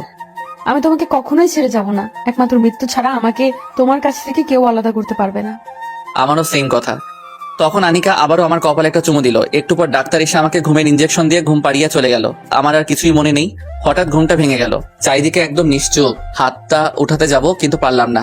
ঝাপসা ঝাপসা চোখে ঝাপসা ভাবে দেখতে পেলাম আনিকা আমার হাতটাকে তার মুখের উপর রেখে আমার বেডের নিচে শুয়ে আছে। ওকে মাত্র একটা ডাক দিতে ও সজাগ হয়ে গেল। আনিকা। কি? তুমি ঘুম থেকে কেন উঠছো? আর তোমার কি কিছু লাগবে? না, কিন্তু দেখো তো এখন কয়টা বাজে? রাত 3টা। কি, তুমি এত রাতে এখানে কেন? বাসায় যাওনি? বাসা? কোথায় আমার বাসা? আমার বাসা তো তুমি যেখানে থাকবে সেইখানে আমিও থাকবো। তখন বেড থেকে উঠতে চাইলাম কিন্তু উঠতে পারছি না। কেন? পা দুটো যেন শক্ত কোনো কিছুর সাথে বেঁধে রাখা হয়েছে। গতকাল কি এমন ছিল না? তাহলে আজ কেমন লাগছে কেন? আনিকা দেখো তো আমার পা কিসের সাথে বাঁধা? কোপানোর আওয়াজ। এই তোমাকে জিজ্ঞাসা করছে আমার পা কোথায় বাঁধা। পা দুটো একদমই নাড়াতে পারছি না, কিন্তু তুমি কান্না করছো কেন? পা দুটো এখন নাড়ানোর দরকার নেই। কেন? আসলে বলে আবারও কান্না শুরু করে দিল। আরে কান্না করছো কেন, বলবে তো? আমার পায়ের কি হয়েছে? অ্যাক্সিডেন্টে তোমার দুটো পাই ভেঙে গেছে আর এখন ব্যান্ডেজ করা আছে, তাই পা নড়াতে পারছো না। কথাটা শুনে কিছুক্ষণের জন্য নিস্তব্ধ হয়ে গেলাম। গতকালও মনে করেছিলাম হয়তো শরীর ব্যথার কারণে পা নাড়াতে পারছি না, আর আজ আমি এটা কি শুনছি? আমার পা ভেঙে গেছে? পোড়া কপাল আমার। ছোটবেলায় মা বাবাকে হারিয়ে এতিম হয়ে বহু কষ্টে জীবনযাপন করলাম। বড় হয়ে হলাম একটা বাজে ছেলে। যখনই ভালো হতে চাইলাম ঠিক সেই মুহূর্তে কত ঝড় ছুটে আসলো আমার জীবনে। চোখের সাথে যে পায়েরও এমন অবস্থা হবে ভাবতেই পারিনি। ওপরের দিকে তাকিয়ে বললাম, আল্লাহ তুমি পারোই বটে, তবে আমার আজ কোনো কষ্ট নেই। সবকিছুর বিনিময়ে তুমি আমার পাগলিটাকে আমার বুকে ফিরিয়ে দিছো, এটাই আমার কাছে অনেক। আবিদ, তুমি কান্না করো না, দেখবে আস্তে আস্তে সব ঠিক হয়ে যাবে। হয়তোবা, কিন্তু আনিকা আমার মনে হয় তোমার চলে যাওয়াই ভালো। আমার মতো একটা অচল আমার মুখে হাত দিয়ে কথা বলতে দিব না। দেখো আবিদ, উল্টাপাল্টা কথা বলবে না। এই একই কথা যদি আমিও বলি, যখন তোমার সব কিছু ঠিক ছিল, তোমার কোনো সমস্যা ছিল না, তখন আমার মতো হতদরিদ্র একটা পতিতাকে কেন ভালোবেসেছিলে? একটা পতিতাকে এতটা ভালোবাসা পায়? চাই, মন থেকে চাইলে সবকিছু সম্ভব। ঠিক একই কথা আমারও। মন থেকে চাইলে একটা অচল মানুষকেও ভালোবাসা যায়। আর হ্যাঁ, তোমাকে আমি আবার আগের মতো করে তুলবো। তুমি একদমই ভেঙে পড়বে না। কি বলবো বুঝতেই পারছি না। এই ভালোবাসাটা যদি আগে দেখাতো তাহলে হয়তো এত কিছু হতো না। তারপর আমি সুখী, কারণ ও তো আমাকে এখন ভালোবাসে। আচ্ছা আনিকা, ঘুমিয়ে পড়ো। তুমিও ঘুমাও। দুজনে শুয়ে পড়লাম, কিন্তু দুজনের জায়গাটা একদমই ভিন্ন। আমি শুয়ে আছি হসপিটালের বেডে, আর পাগলিটা শুয়ে আছে অর্ধেক বসে। মাথাটা আমার বেডের আমার মাথার সাইডে, আর শরীরটা হসপিটালের ফ্লোরে। গভীর রাত, হয়তোবা রাতটা প্রায় শেষ, চোখে ঘুম নেই, শুধু আনমনে তখন আনিকার কথাই ভাবছি। মেয়েটার সুন্দর জীবনটা আমার মতো একটা অচলের সাথে শেষ করে দিবে? চাইলে তো ওর জীবনটাও এখন ভালো করে সাজাতে পারে, কিন্তু তা করছে না কেন? তাহলে কি ভালোবাসার জোরেই ও এমন করছে? ভাবতে ভাবতে ফজরের আজান। আজান শুনে চোখটা বন্ধ করে ফেললাম আর ঘুমানোর মিথ্যা অভিনয় করলাম, কারণ আনিকা ইতিমধ্যে জেগে গেছে। ও উঠেই বাইরের দিকে গেল আর একটু পর আবারও ফিরে এলো। দরজাটা অফ করে ও বেডের এক সাইডে চলে গেল। চোখে ঝাপসা থাকার কারণে তেমন স্পষ্টভাবে দেখতে পাচ্ছি না, তবে যতটা বুঝতে পারছি ও হয়তোবা নামাজ পড়ছে। কিছুক্ষণ পরে আমার ধারণাটা ঠিক হলো, কারণ ও কান্না করছিল আর আমার জন্য আল্লাহর কাছে দোয়া করছিল। বারবারই বলছিল, আল্লাহ তুমি আবিদকে ভালো করে দাও, সুস্থ করে দাও, দরকার পড়লে আমার জীবন নিয়ে নাও, তবু ওকে ভালো করে দিও, সুস্থ করে দাও। আনিকার কান্নাটা কেন জানি সহ্য করতে পারছি না। নিজের ঝাপসা চোখ দুখানা আরো ঝাপসা হয়ে গেল। একদম নিস্তব্ধ হয়ে আজ যাচ্ছি ওর এমন কীর্তি দেখে। হঠাৎই ওর নামাজ শেষ করে হয়তো আমার দিকে তাকিয়েছে আর আমাকে কান্না করতে দেখে ও আমার কাছে আসলো আর বলতে লাগলো, কান্না করছো কেন? খুব বেশি কষ্ট হচ্ছে তোমার? অনেক খারাপ লাগছে তোমার, তাই না? দেখবে আল্লাহ ঠিক তোমাকে ভালো করে দিবে। হুম একদম কান্না করবে না, আমি তো তোমার পাশেই আছি, তাই না? হুম তুমি কান্না করলে যে আমার খুব কষ্ট হয় আবিদ, অনেক কষ্ট লাগে, নিজেকে অনেক বড় অপরাধী মনে হয়। প্লিজ কান্না করো না। কিছুই আর বললাম না, একটা দীর্ঘশ্বাস ফেলে চোখ দুটো বন্ধ করে রাখলাম। এইভাবেই হসপিটালে কেটে গেল প্রায় একটা মাস। এই একটা মাসে আনিকার সেবা আর ট্রিটমেন্ট সব মিলিয়ে আমার অবস্থা খুবই ভালো। তবে চোখে এখনো ঝাপসা দেখি। চোখে ঝাপসা দেখলেও সবকিছু বুঝতে পারি। আর পায়ের অবস্থা অনেক ভালো। হয়তো সামনের সপ্তাহে আমাকে বাসায় নেবার কথা বলেছে ডাক্তার। দেখতে দেখতে একটা সপ্তাহ কেটে গেল। এতগুলি দিন কেটে গেল বুঝতেই পারিনি, আর বুঝবোই বা কিভাবে? যার পাশে এমন একজন আছে সে কষ্টে থাকলেও তো অনেক সুখী। সত্যি বলতে এতগুলো দিন আনিকা আমাকে ছাড়া একটা মুহূর্ত আমার কাছ থেকে দূরে যায়নি। ওর আম্মু সহ দুজনেই একের পর এক আমার সাথে সময় দিয়েছে, সেবা করেছে। আর আনিকার কথা কি বলবো, সকাল থেকে শুরু করে আর রাত শেষ হওয়া অব্দি মেয়েটা আমার পাশেই থাকতো, অনেক উৎসাহ দিত। বারবারই বলতো, আবিদ তুমি আবারও ঠিক হয়ে যাবে, তোমার কিছুই হবে না, আজ আমাকে বাসায় নিয়ে যাবে। এখনো পা ঠিক হয়নি, তবে বাসায় নেওয়া যাবে আমাকে। তাই আনিকাকে বললাম এই 4 দেয়াল ছেড়ে জানো আমাকে বাসায় নিয়ে যেতে, আর তাই আমাকে বাসায় নিয়ে যাচ্ছে। পায়ে এখনো ব্যান্ডেজ, এমন অবস্থায় বেডে করে গাড়িতে করে আমাকে বাসায় নিয়ে যাচ্ছে। অবশেষে আবারও আমাকে বাসায় নেওয়া হলো। আর আনিকার আম্মু আমাদের সাথেই থাকবে। ও ভালো কথা, আপনাদের তো বলাই হয়নি, আনিকার আম্মুকে আমাদের বিয়ের কথা বলে দিয়েছি, আর উনি তখন আমাদের মেনে নেয়। যাই হোক, আমাকে বেডে করেই আমার রুমে নেওয়া হলো। রুমে নেওয়ার পরই সবাই চলে গেল, আর আনিকার আম্মু তখন ফ্রেশ হতে ওয়াশরুমে চলে যায়। কিন্তু আনিকা তখনও আমার পাশে দাঁড়িয়ে আছে। আনিকা দাঁড়িয়ে আছে কেন? আমার পাশে বসো। আচ্ছা আনিকা, তোমার বিরক্ত লাগে না? বিরক্ত? কিন্তু কেন? এই যে এতটা দিন ধরে আমার মতো একটা অচলের পাশে সময় দিচ্ছ। এই একদম উল্টাপাল্টা কথা বলবে না, তাহলে কিন্তু। আচ্ছা আর বলবো না, একটু কাছে আসবে? হুম। আনিকা আমার কাছে আসতে ওর কপালে ভালোবাসার পরও শেখে দিলাম। আর তখন আনিকাও আমার কপালে একটা চুমু দিয়ে বলে উঠলো, এই পাগলটাকে বড্ড বেশি ভালোবাসি, অনেক বেশি ভালোবাসি, খুব ভালোবাসি। ভালোবাসা কি জিনিস হয়তো আনিকাকে আমার জীবনে না পেলে কখনোই বুঝতে পারতাম না। মানুষ পতিতাদের ঘৃণা করে, কিন্তু মানুষগুলো কেন পতিতা হয় আমাদের মতো কিছু মানুষদের জন্যই। তবে হ্যাঁ, এই সকল মানুষদেরকে ভালোবাসতে পারলে কখনোই বৃথা যাবে না, কারণ তাদের জীবনে একটু ভালোবাসার আলো ফোটাতে পারলে তারাও সবকিছু ছেড়ে দিয়ে সমাজকে, আপনার আমার জীবনকে সুন্দর করে আলোতে নিজেদের পরিণত করে। ভালোবাসে আনিকাকে।